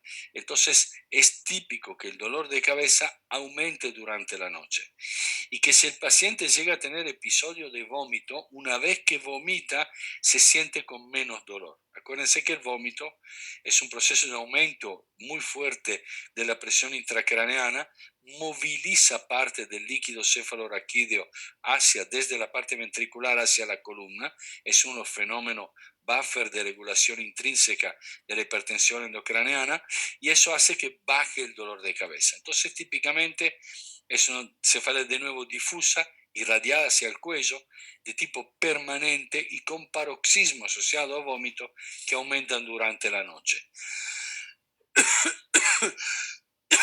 Cuando yo lo revise, lo que va a tener mi paciente por la irritación meningia es como si fuera una meningitis, un signo de Kernig o de Bruschi, va a tener rigidez de nuca. Y asociado a una cefalea de la rigidez de nuca, a veces puede tener un tercer par unilateral, lo cual puede implicar una compresión por un aneurisma de la arteria comunicante posterior sobre el tercer par en su entrada al techo del seno cavernoso, o evidentemente si está en deterioro de estado de conciencia del paciente puede ser un enclavamiento temporal. ¿Con qué se asocia ustedes ven este cartel? Favor alejar esta ventana en la aplicación compartida, ¿no? Sí. Ahora desaparece. No sé de dónde viene. Bueno, pero ahí desapareció. Ok, ahora ya vuelve. desapareció. Ahora va a volver de nuevo. Bueno, pero hay signos clínicos asociados que pueden ser importantes. Hay un aumento de la tensión arterial sistémica más alta de los valores habituales. Es un efecto de Valsalva, evidentemente asociado, asociado al aumento de la presión intracraneana. Ya hablamos de los vómitos y de las náuseas y puede tener una reacción biológica inmediata con un aumento de la glucemia de los glóbulos blancos, que es un promedio de 10 a 12 mil que podemos ver entre el primero y el quinto día de sangrado. Podemos tener algo de hipertermia entre el cuarto y el quinto día durante 6 a 8 días por la intensidad de la hemorragia. Y otro elemento importante que en la subaracnoidea a veces podemos tener modificaciones del ritmo cardíaco y del trazado electrocardiográfico. Trazado que puede variar de una manera muy importante, a tal punto que hay algunas anomalías que evocan claramente un infarto, como ser un infradesnivel del ST, una inversión de la onda C, una onda Q. Vamos un poquito más. ¿Cuánto es? Déjame ver qué me escribió ella. Ok, ahí creo que hay alguien que tiene abierto el micrófono y puede tener un aumento transitorio de la CPK también. Hay otras anomalías, acá las reporto, yo no soy especialista en el tema, pero se habla de un alargamiento del QT, una onda U, una TPQ, acortamiento del PR, etcétera, etcétera. Y hay dos causas posibles, uno que haya un aumento de las catecolaminas con un efecto indirecto cardíaco por elevation de la tensión arterial o que haya un efecto miocárdico tóxico directo por la catecolamina. Bien, entonces, es muy importante entender que siempre el paciente le va a dar una explicación, lo que yo le decía antes, cuando venga con el dolor de cabeza, las náuseas y los vómitos, diga, sí, me cayó mal, me paré por la calle a comer el choripán, mi mujer me dice siempre que no coma el choripán por la calle, me debe haber caído mal porque empecé con vómito.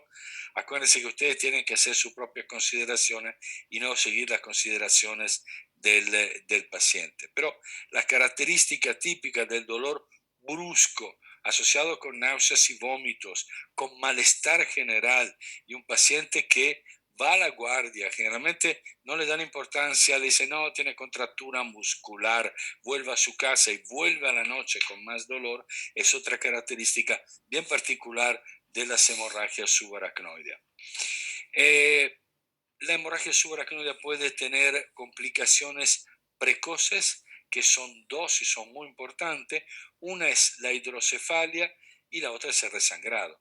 La hidrocefalia es porque todo el espacio subaracnoideo por donde circula el líquido cefaloraquídeo saliendo de los ventrículos hasta las granulaciones del seno longitudinal superior está ocupado por sangre y se va acumulando evidentemente la hidrocefalia.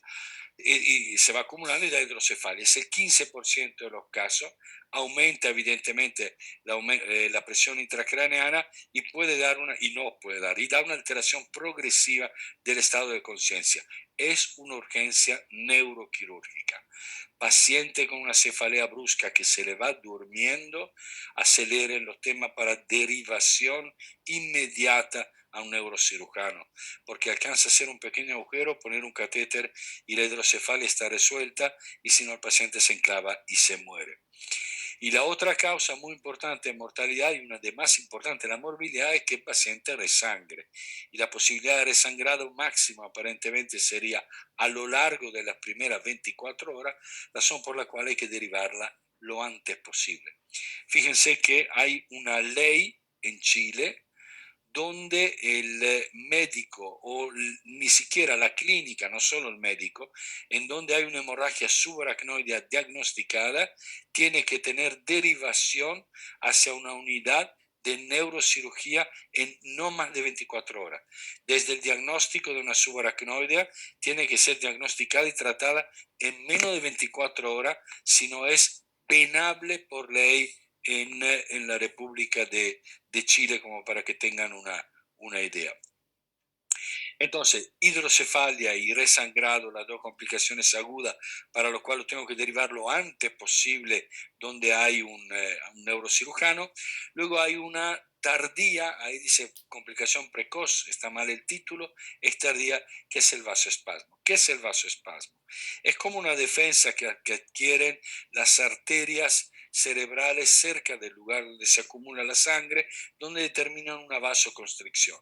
No es inmediata, aparece cerca del tercer día después de la hemorragia subaracnoidea, tiene un pico el séptimo día y luego desaparece cerca del día 21, pero vuelve a bajar el día 14 por lo general. Consiste en una reducción del calibre de las arterias cerebrales, constatado por angiografía digital y acompañado de un cuadro clínico de isquemia cerebral asociada, porque muchas veces se va cerrando la arteria.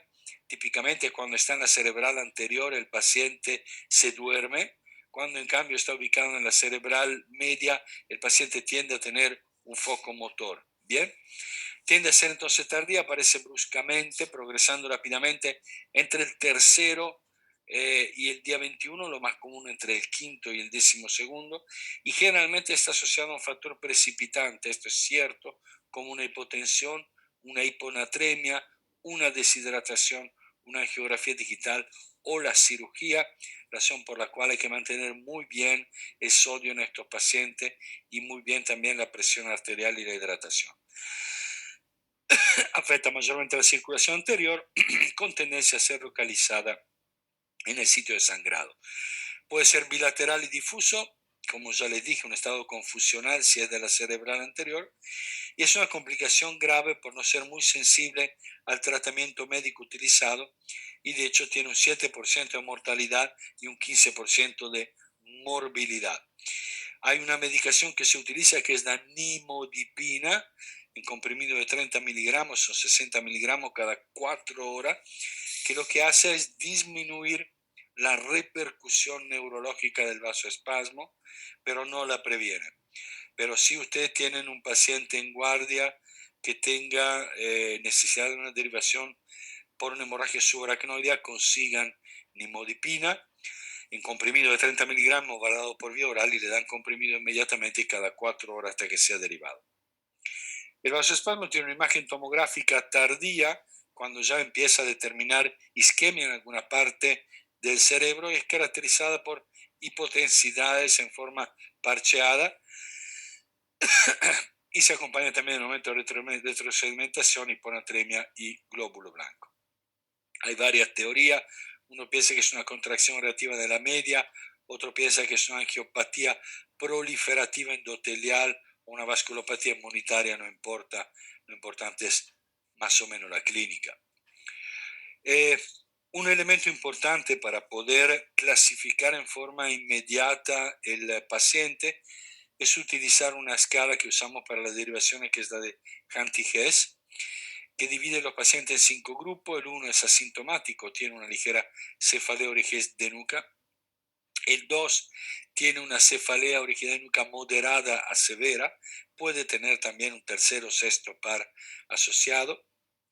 El 3 tiene un déficit focal moderado, una apariencia moderada, o está letárgico o confuso. Letárgico es que si le dejas de hablar se duerme, hipersomne. No es común que alguien en guardia con un cuadro neurológico se te duerma. O en estado confusional, bien, que no sabe bien dónde está, qué hace. El grado 4, cuando ya el paciente está estuporoso, no responde a los estímulos, o tiene una hemiparesia ya moderada a severa, o una rigidez de descorticación. El grado 5 de Hanty-Hess es un coma profundo, con descerebración y moribundo. Estos son los valores predictivos de la posibilidad de vasoespasmo en estos pacientes, pero importante cuando haga la derivación es poder definir el grado de Hanty-Hess del paciente, porque en última instancia va a determinar también ¿cómo se llama? El tratamiento que vamos a tener con el paciente. ¿Cuál es el diagnóstico? Si yo tengo mi paciente, llegó a la guardia, una cefalea brusca como nunca, con náuseas, con vómitos, con algo de rigidez de nuca, voy a pedir un estudio, voy a buscar ver realmente que hay sangre en el espacio subaracnoide. De nuevo, la tomografía es el mejor estudio. Es positivo en el 95% de los casos, pero disminuye con el tiempo. La sangre se va lavando. Aquella tomografía que era positiva dentro del primer día, solamente es positiva a los 75% si pasaron 3 días, y puede ayudar a localizar el lugar donde se rompió el aneurisma, si hay sangre en un lugar determinado, evidentemente, en el 45%.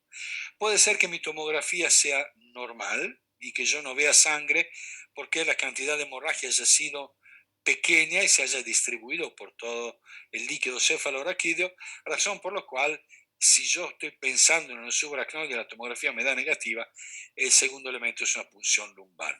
Solo si el ataque es negativa, si no el estudio es la tomografía, y si no tengo TAC previa, está contraindicado si el paciente está en coma, si tiene evidentemente un trastorno de la hemostasia o un foco neurológico, ¿bien? Porque puedo hacer resangrar o puedo enclavar un paciente si está con un hematoma, por ejemplo, intraparenquimatoso asociado con un enclavamiento, le saco el líquido cefalorraquídeo, lo termino de enclavar.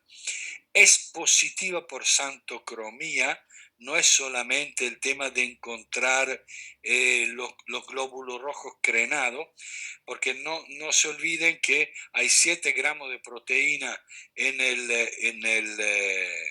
el plasma, razón por la cual la osmolaridad es muy alta, mientras que la osmolaridad en el líquido cefalorraquídeo, donde hay 0,40, es mucho más baja. Entonces, normalmente los glóbulos rojos, por osmolaridad, atraen líquidos, se hinchan y se rompen. Entonces, si yo hago una punción lumbar con sangre asociada a la punción, porque yo pinché una arteria en la dura madre entrando con la aguja y tengo sangre fresca y la mando al laboratorio 3 horas después, es normal que haya algo de sangre crenada. Entonces, ¿qué es lo que tengo que mirar?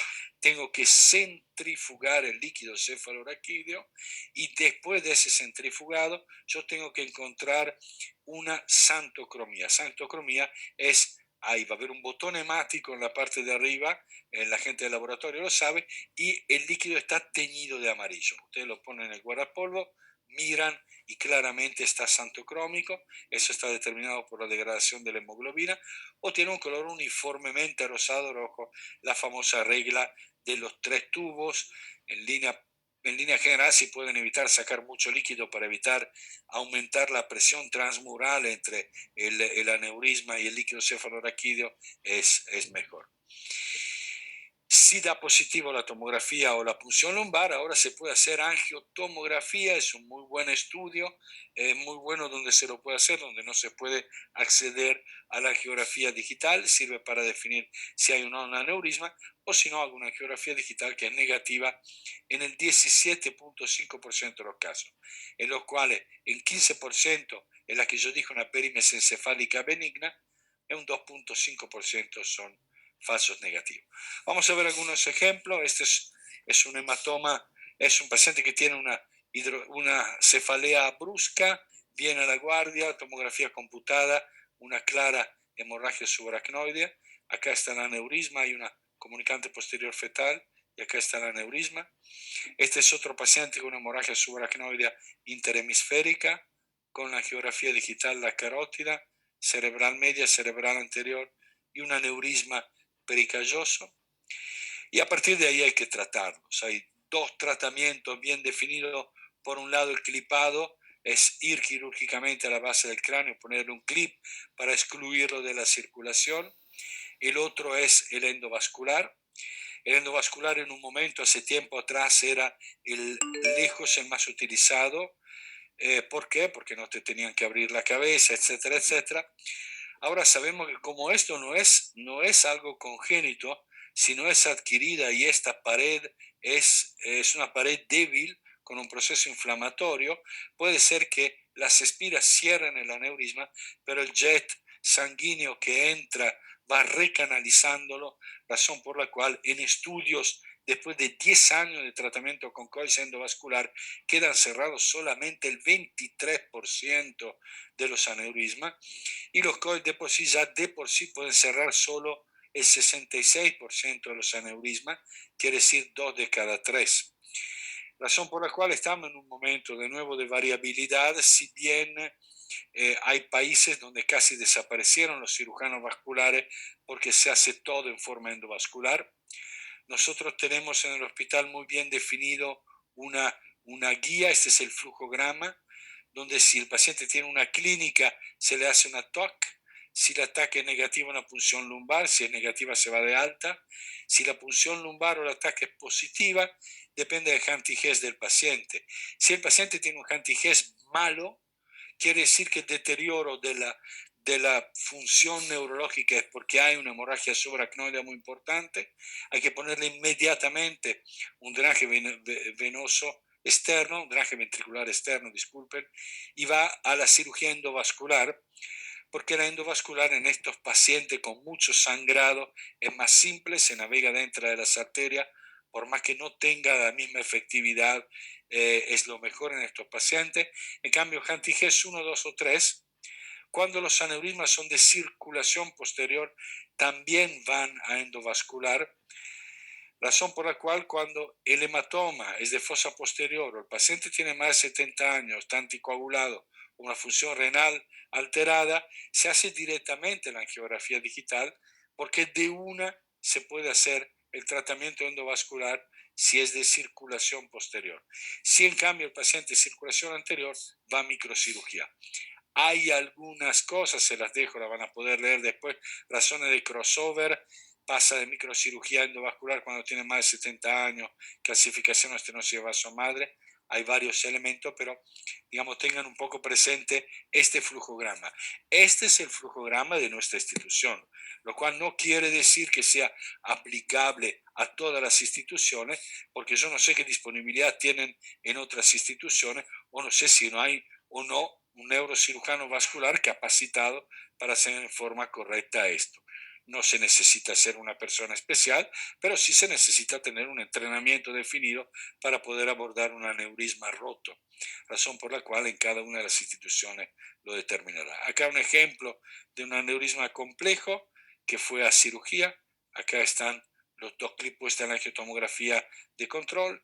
Este es otro aneurisma de la pica en la vertebral, donde aún teniendo cuello ancho se le puede hacer los coils y queda completamente cerrado. Entonces terminamos de nuevo con la misma diapositiva yo le puse antes. Cuando detecte una probable hemorragia subaracnoidea, acepte nuestro consejo, comuníquese rápidamente con una unidad neuroquirúrgica para una consulta o una derivación. Es mucho mejor mandar a un paciente a hacer una tomografía, es mucho mejor despertar en medio de la noche un neurocirujano a que una persona que en estado previo de salud haga una subaracnoide, se muera o tenga realmente una complicación grave. Así que acá estamos con la hemorragia subaracnoide. ¿Alguna duda, chicos, sobre esto? Ahora A ver en el chat si hay. no han cargado preguntas en el chat. Ok, yo mientras cargo la otra, si quieren, si hay alguna duda. Muy clara, muchas gracias, Doc. No, por favor, ¿verdad que yo tengo que sacar esto?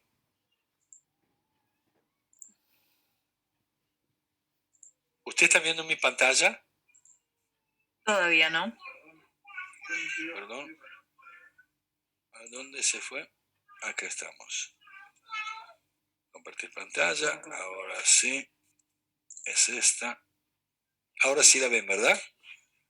Ahora sí. Ahora Perfecto, malformación. sí. Ok, nos tomamos 2 minutitos. ¿Alguna pregunta sobre la hemorragia subaracnoidea? ¿No? Yo un comentario me resultó increíble esto de los aneurismas incidentales, cómo bajó el resangrado, y quería preguntarle cuál es su opinión personal, a ver por qué fue tanta la diferencia de 3 a 0,8, es mucho. Pero fue gracias a los neurólogos, porque la clave es considerar el aneurisma un factor de riesgo. Si yo sé que la génesis de un aneurisma es un proceso inflamatorio asociado al tabaquismo, a la hipercolesterolemia en la mujer, Claro. a factores genéticos y a la hipertensión, tengo que hacer un cuidado de esos factores de una manera más incisiva de lo que hago con los pacientes normales. Entonces, uno deja un paciente, es un aneurisma chiquitito, no hay que tratarlo, vaya a su casa. Sigue fumando y la posibilidad de proceso inflamatorio siga para adelante y se rompa. De hecho, la cesación tabáquica, el control de la hipertensión son elementos muy importantes, e inclusive ir a veces a buscar una hipertensión que está escondida. Y de ahí la necesidad realmente de hacer el control junto con el neurólogo vascular. Y eso baja la cantidad de hemorragia subaracnoide de una manera increíble. Nosotros estamos operando casi solo incidentales ya. Este año tuvimos 9 sangrados a lo largo de los últimos meses. 8 venían de San Justo, de pacientes que estaban afuera de control porque vienen de la calle. La mayoría de los 178.000 pacientes que tenemos en plan de salud, que a lo largo del tiempo fueron entrando en el sistema, tenemos más de 1.000 aneurismas en control. Realmente fue increíble, ¿no? O sea, la importancia de tener una idea de prevención y no de tratamiento, ¿no? Junto con los neurólogos, sin ninguna duda.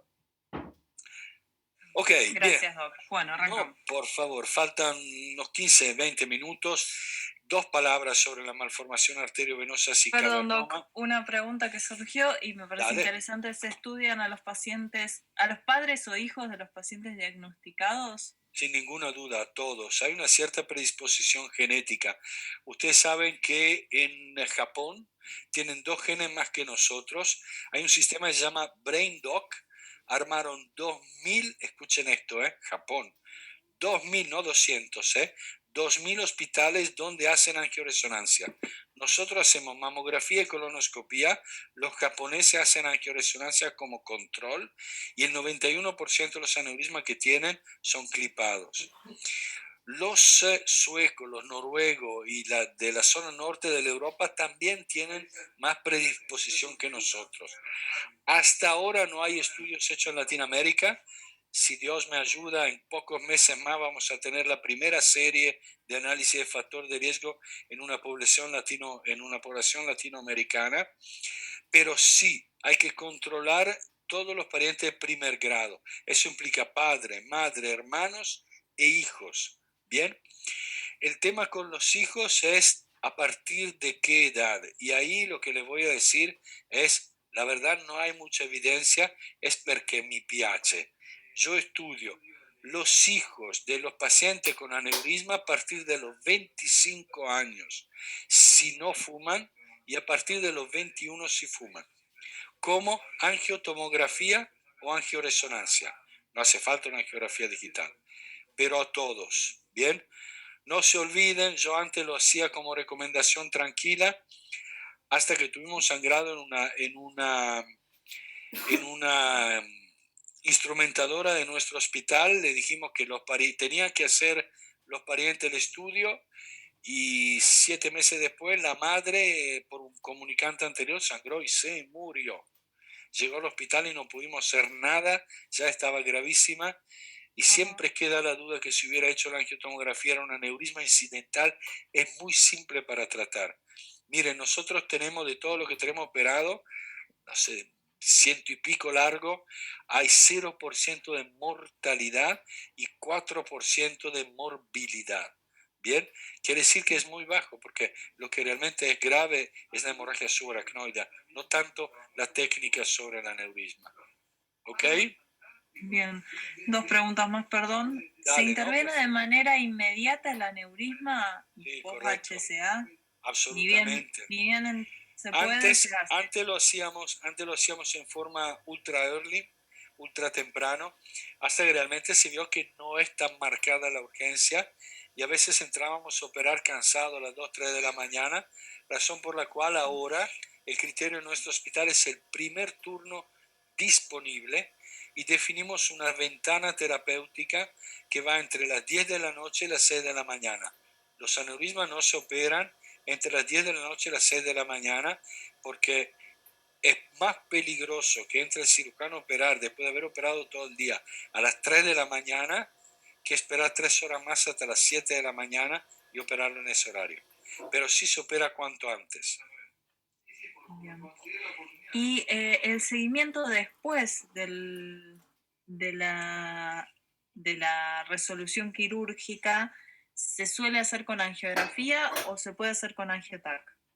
Depende, si es endovascular hay que hacerlo con angiografía digital, hay que repetirlo a los 3 meses, a los 6 meses, al año y a los 2 años, porque tienden a recanalizar. Bien, después los endovasculares dicen que son pocos los que sangran, obvio, sangran lo mismo porcentaje que sangraban antes, el tema es que de esos que sangran un 46% fallece. En cambio, cuando se clipa, como se pincha el aneurisma, alcanza con una angiotomografía. Lo que sí estamos haciendo, dependiendo de la cantidad de factores de riesgo que tenga el paciente, repetir una angiotomografía entre 3 y 5 años después de haberlo curado, porque a veces hay aneurisma de novo, un 6.9%, porque son pacientes que siguen expuestos a los factores de riesgo, tienen una predeterminación para hacer aneurisma y la siguen teniendo. Entonces, si siguen fumando y si siguen hipertensos, en un 6.9 se forman nuevos aneurismas. Bien. Sigan mandando preguntas, están muy preguntones, vamos chicos. No, me parece muy bien. Con respecto a la técnica para el tratamiento de aneurismas incidentales, ¿hay alguna preferencia endovascular versus quirúrgico en cuanto circulación a la anterior? Sí, circulación anterior, todo lo que dependen de la parte carotídea van a cirugía, a menos que sean algunos paraclinoideos de cuello muy ancho. Circulación posterior van a endovascular. Pero a veces puede ser que haya un crossover, en el sentido que si al de endovascular le parece que no lo puede cerrar bien, lo manda a cirugía, y viceversa. Si en algún momento yo creo que no lo voy a poder clipar bien, puede ir a endovascular. Pero en línea general, circulación anterior va a cirugía y circulación posterior a endovascular. Buenísimo, gracias. Ahora sí, seguimos. Ahora sí, ok. Bien, 2 palabras sobre las malformaciones arteriovenosas y cavernomas, ya que hablamos de sangrado. Sabes que hay 4 tipos de malformaciones. Están las telangiectasias capilares, las vamos a dejar, pero quiero dar un par de palabras sobre cada uno de los otros, las que implican solamente la parte venosa, los angiomas venosos, los cavernomas y las MAB.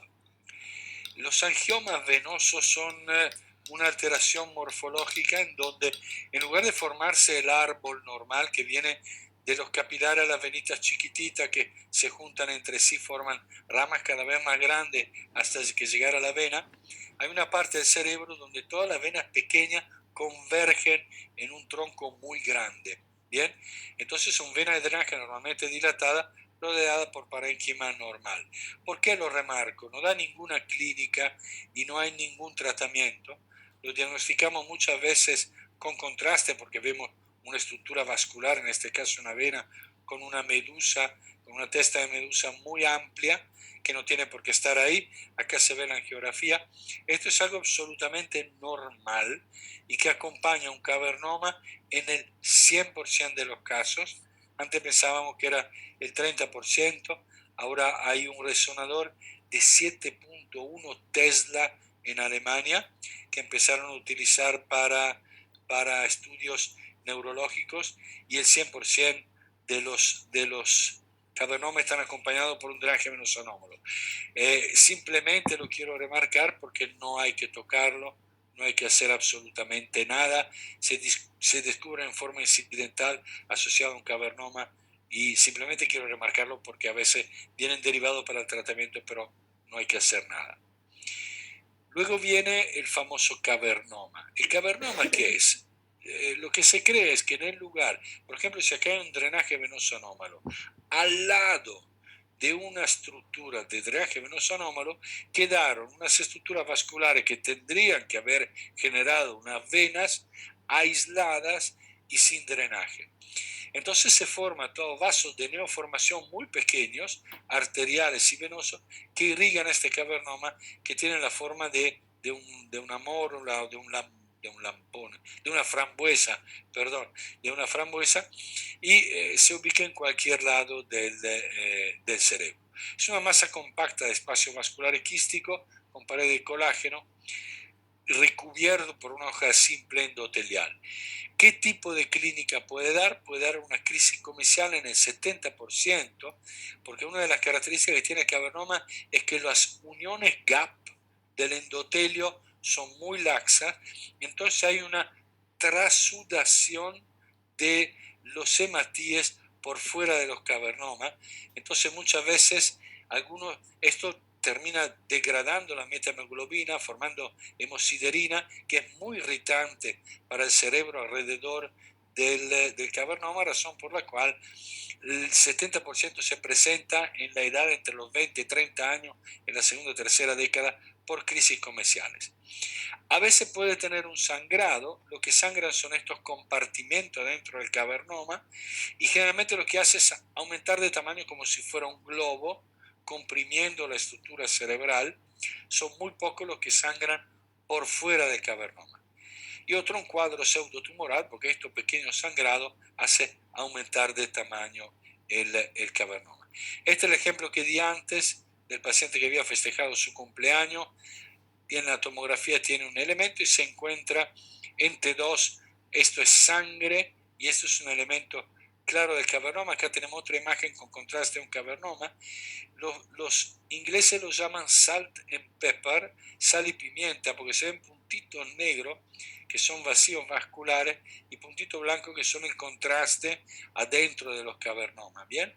Y una de las características típicas de los cavernomas es que en el T2 esos hematíes que salen a partir de la unión GAP son la hemosiderina, da un halo hipointenso claro, ¿bien?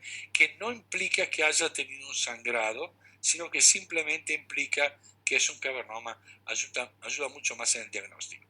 Acuérdense que hay algunos cavernomas que pueden ser muy grandes y que la sangre en una angioresonancia se ve claramente, razón por la cual en este paciente donde se encuentra sangre cerca del valle silviano, la angioresonancia puede dar este estudio. Uno piensa que es un aneurisma de la arteria cerebral media, y cuando lo operamos, en cambio, era un cavernoma, no tenía nada que ver. El coágulo dentro del cavernoma en la angioresonancia resona como sangre y hace parecer una angioresonancia. Entonces, contenido hemático hiperintenso en T1 y en T2 en el cavernoma, una lesión heterogénea con las imágenes, ¿no? En efecto, sal y pimienta, y en T2 se visualiza un halo perilesional hipointenso. Bien. Los cavernomas tienen la posibilidad de sangrar, así que la razón en línea general podría ser preventiva, la posibilidad de sangrado por año de los supratentoriales corticales es un 2.4%, la de los profundos es mucho menor, menos de un 1%, en el tronco es diferente porque tiene un 5% de posibilidad de sangrado y un 7% de los que ya sangraron. O sea que fíjense una cantidad de posibilidades de sangrado muy importante, pero la mayor parte de las veces los sangrados hacen una pequeña expansión del cavernoma, a veces ni siquiera da síntomas.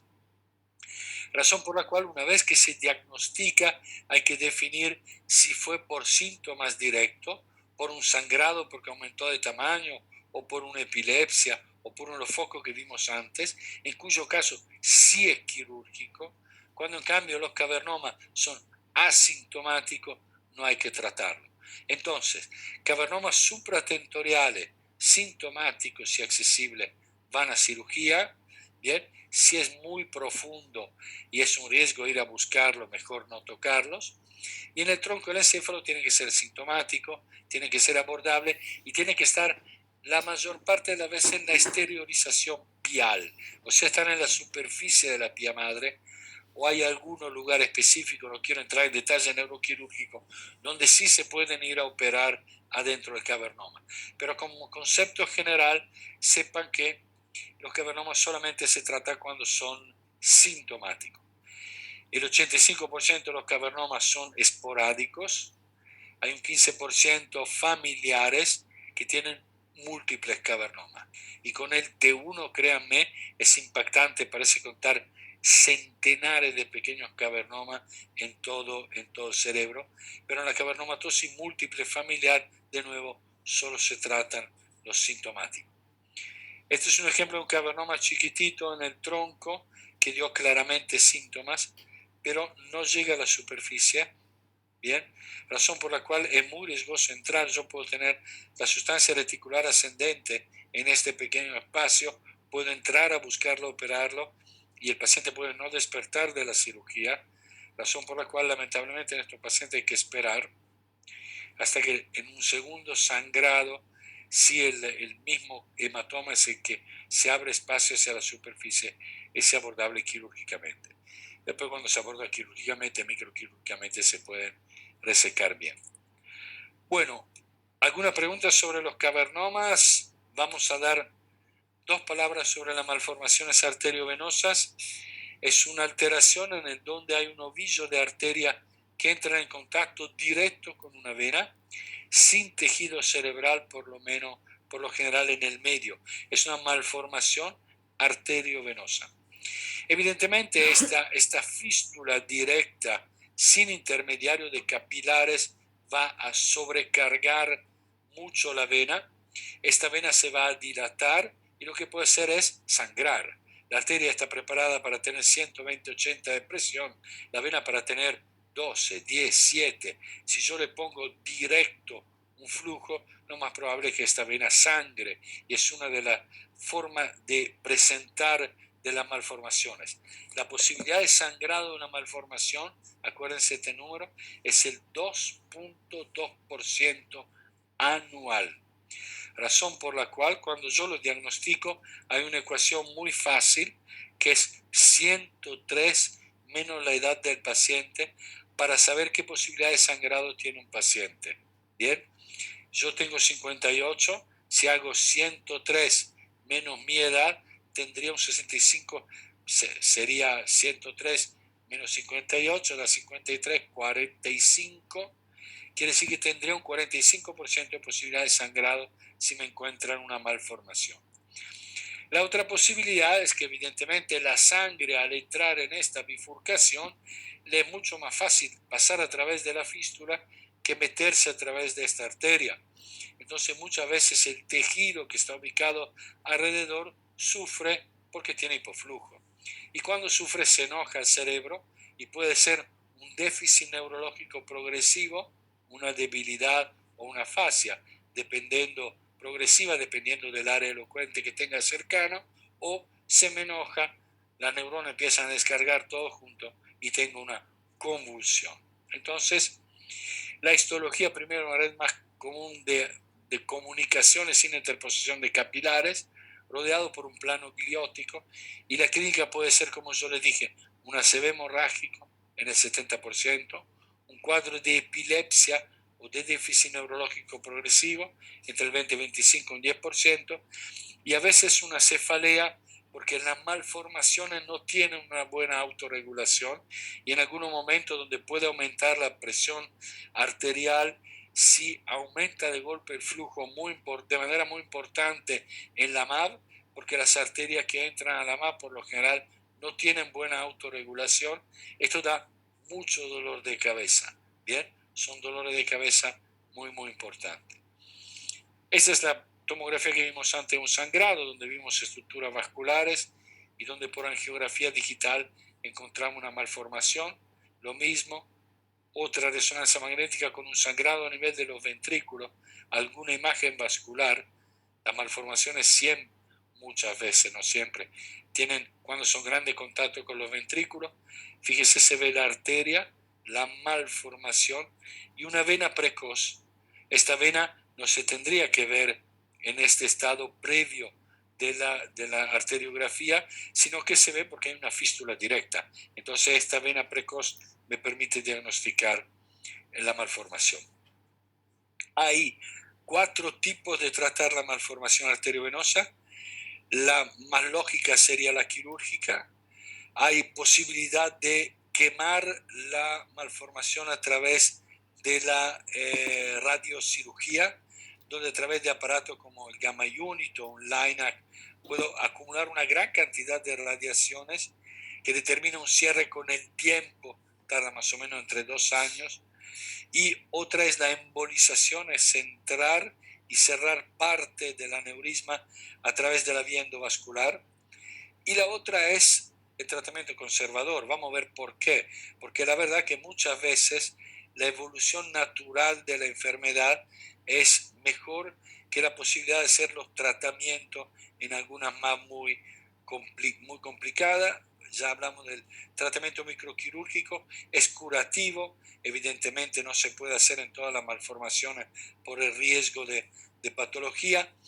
El endovascular actualmente se usa solo como preoperatorio porque aumenta mucho la posibilidad de sangrado, lo vamos a ver, y la radiocirugía solamente para algunas malformaciones pequeñas. ¿Cómo hago yo para definir qué malformaciones tengo que tratar o malformaciones no tengo que tratar? A través de esta escala, que es una escala de Spetzler-Martin, que toma en cuenta 3 elementos. El tamaño, si la malformación tiene menos de 3 centímetros, entre 3 y 6 o más de 6, tiene 1, 2 o 3 puntos. Si está o no en área elocuente 1, no elocuente 0. Área elocuente son circunvolución, las áreas primarias, motora primaria, sensitiva primaria, visual y ganglios de la base. Y en fosa posterior, núcleo dentado. Y luego el patrón del drenaje venoso. Si las venas que vienen de la MAV vienen hacia la superficie del cerebro, 0 grados, 0 puntos. Si en cambio va para la profundidad, hacia los ventrículos, 1 punto. Un recuerdo de la anatomía vascular. Las arterias irrigan el cerebro, el tercio externo de los hemisferios cerebrales va hacia la superficie. Los 2 tercios internos van hacia venas que se congregan en los ventrículos y después salen de los ventrículos. Esa es la anatomía venosa normal del cerebro, razón por la cual esto determina los valores. Entonces, sumando el tamaño más la existencia de un área elocuente donde está la MAV y el patrón de drenaje venoso, podemos tener desde un mínimo de 1 a un máximo de 5 puntos. Y eso es lo que determina el tratamiento. Cuando es Spetzler 1-2, la indicación es la cirugía. Se puede o no embolizarla en forma preoperatoria, porque estoy agregando un riesgo. En la 3A, que son las 3 que son pequeñas, 1 punto porque mide menos de 3 centímetros. un punto porque está en área elocuente y un punto porque tiene drenaje venoso profundo, lo mejor es la radiocirugía. En la 3B, una que es muy grande, más de 6 centímetros, pero es superficial y no está en área elocuente, la cirugía también es una buena posibilidad. En 4 y 5 no hay que hacer absolutamente nada. ¿Por qué? Porque la evolución natural de la malformación es menos riesgosa que el tratarlo. Esto es un elemento muy importante, porque antes lo que hacíamos con estas malformaciones era cerrarla parcialmente. Parecía lógico que si yo tengo una malformación y tapo un porcentaje de la malformación, la posibilidad de sangrado baja. No, eso es lo que pensábamos. Cuando cerca de los años 2000 se pusieron a ver el índice de sangrado, a los pacientes que se habían embolizado parcialmente pasaban de un 1,5 a un 10,3% de sangrado. Quiere decir que la embolización parcial de las malformaciones aumenta muchísimo el riesgo de sangrado. Razón por la cual lo que hay que hacer con las malformaciones es, siempre que la veo la trato, sea sintomática o no sintomática, pero la trato cuando tiene un Hantigés entre 1 y 3. El resto no las toco. Y lo que es importante es que al final de todo el tratamiento, el paciente no tiene que quedar con malformación. O sea, tiene que ser un tratamiento curativo para que sea realmente efectivo. Bien. Simplemente para darle un dato para terminar increíble es sobre la plasticidad y la prehabilitación. Ustedes conocerán la rehabilitación, que es cuando un paciente perdió una función y a través de la rehabilitación trato de recuperarla, pero un grupo de neurólogos en España logró determinar que si yo inhibo, y lo puedo hacer en forma eléctrica, por ejemplo, a través de unas electrodos que yo pongo en el cerebro y voy inhibiendo constantemente la parte motora de la parte del lenguaje, mientras voy estimulando otra área cerebral, puedo hacer que esa área se mueva. Bien, por eso la visión de las áreas elocuentes está cambiando, porque a través de esta prehabilitación permite resecciones de tumores importantes o también de malformaciones al ir cambiando la posición de ¿cómo se llama? Del área elocuente. Es algo increíble que nosotros, la verdad, no pensábamos que fuera posible hasta hace poco tiempo. Es para tomar en cuenta. Muy bien, me elongué un poco, no mucho, 7 minutos. ¿Hay alguna duda sobre este tema? Esperamos un momentito, me voló la cabeza, Doc, el tema de prehabilitar. Usted sabe que yo estuve con la estimulación magnética transcraniana y me parece brillante toda esta área de neuromodulación, digamos, no invasiva e invasiva, me parece sumamente interesante como futuro. No tanto. No, es que estamos acá. Es que hay mucho más conocimiento, inclusive la misma área de Broca, ahí me estoy metiendo en la parte neurofisiológica, pero vieron que la planificación de la parte motora hay dos áreas cerebrales, una la parte premotora y la otra la parte suplementaria motora, que es la que regula los movimientos internos.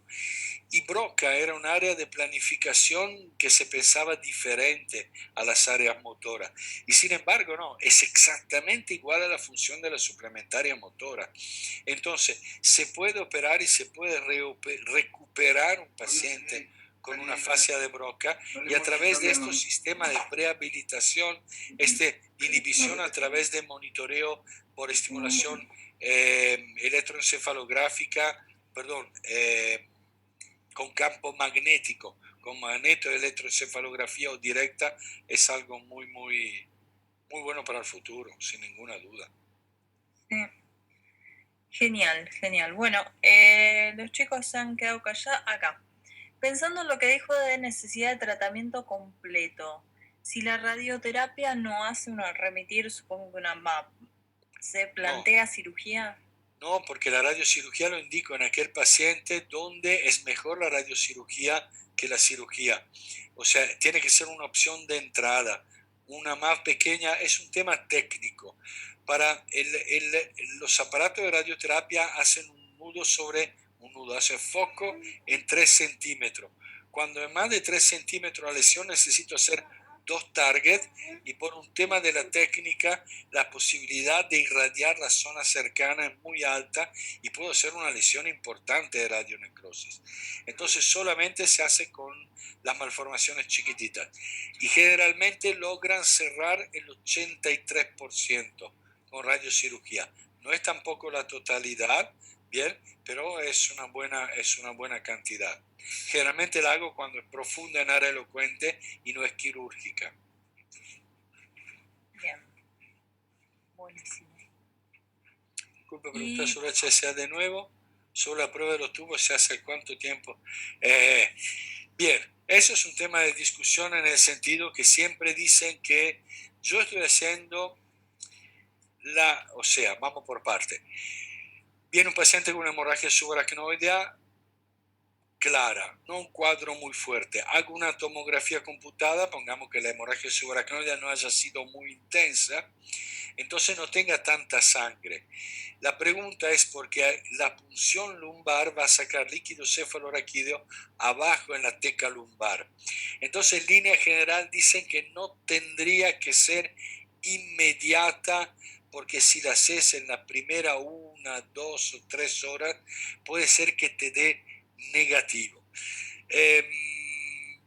A mí no me pasó nunca, la verdad que el paciente siempre tarda un tiempo, es muy difícil que el paciente llegue a 2 o 3 horas de la hemorragia. Ojalá tengamos un sistema de salud tan bueno, porque aparte no se olviden que hay que hacer la tomografía y después de la tomografía la punción lumbar. Tiene que dar negativa la tomografía. En línea general nosotros lo hacemos en forma directa, no esperamos, hay quien dice 6 horas, algunas horas antes de hacer la punción lumbar. El tema es que si llega a resangrar el aneurisma es un problema. Entonces yo prefiero tomografía en cuanto llegue el paciente, la tomografía dio negativa, punción lumbar. Después me voy a preguntar, porque después de la punción lumbar, si es negativa, no voy a hacer más estudio. No me pasó nunca haber tenido un paciente con todo negativo que haya vuelto de nuevo con una nueva hemorragia. Así que yo lo haría al toque, no esperaría.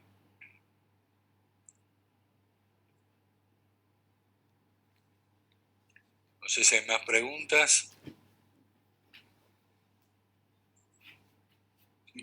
Una pregunta es que la radiocirugía demora el cierre, si, considerando esto, si el paciente intercurre con clínica, ¿qué realiza? Y lamentablemente ese es el problema de la radiocirugía, que el paciente quede expuesto a una posibilidad de sangrado a lo largo de los primeros años. Y todo depende. En línea general lo que se hace es, ¿cómo se llama? Es evacuar el hematoma. A veces el hematoma puede determinar una vía de acceso a la malformación que yo antes no tenía porque era profunda. En cambio, a través del hematoma sí tal vez pueda llegar, entonces pueda tomar la decisión de hacer una cirugía. Tampoco es muy común. Yo les diría que entre los que van a radiocirugía, la posibilidad de sangrado previo de cierre completo va variando, pero llega a un 5%, 6%. Así que habría que tener un poco de mala suerte para que te pase.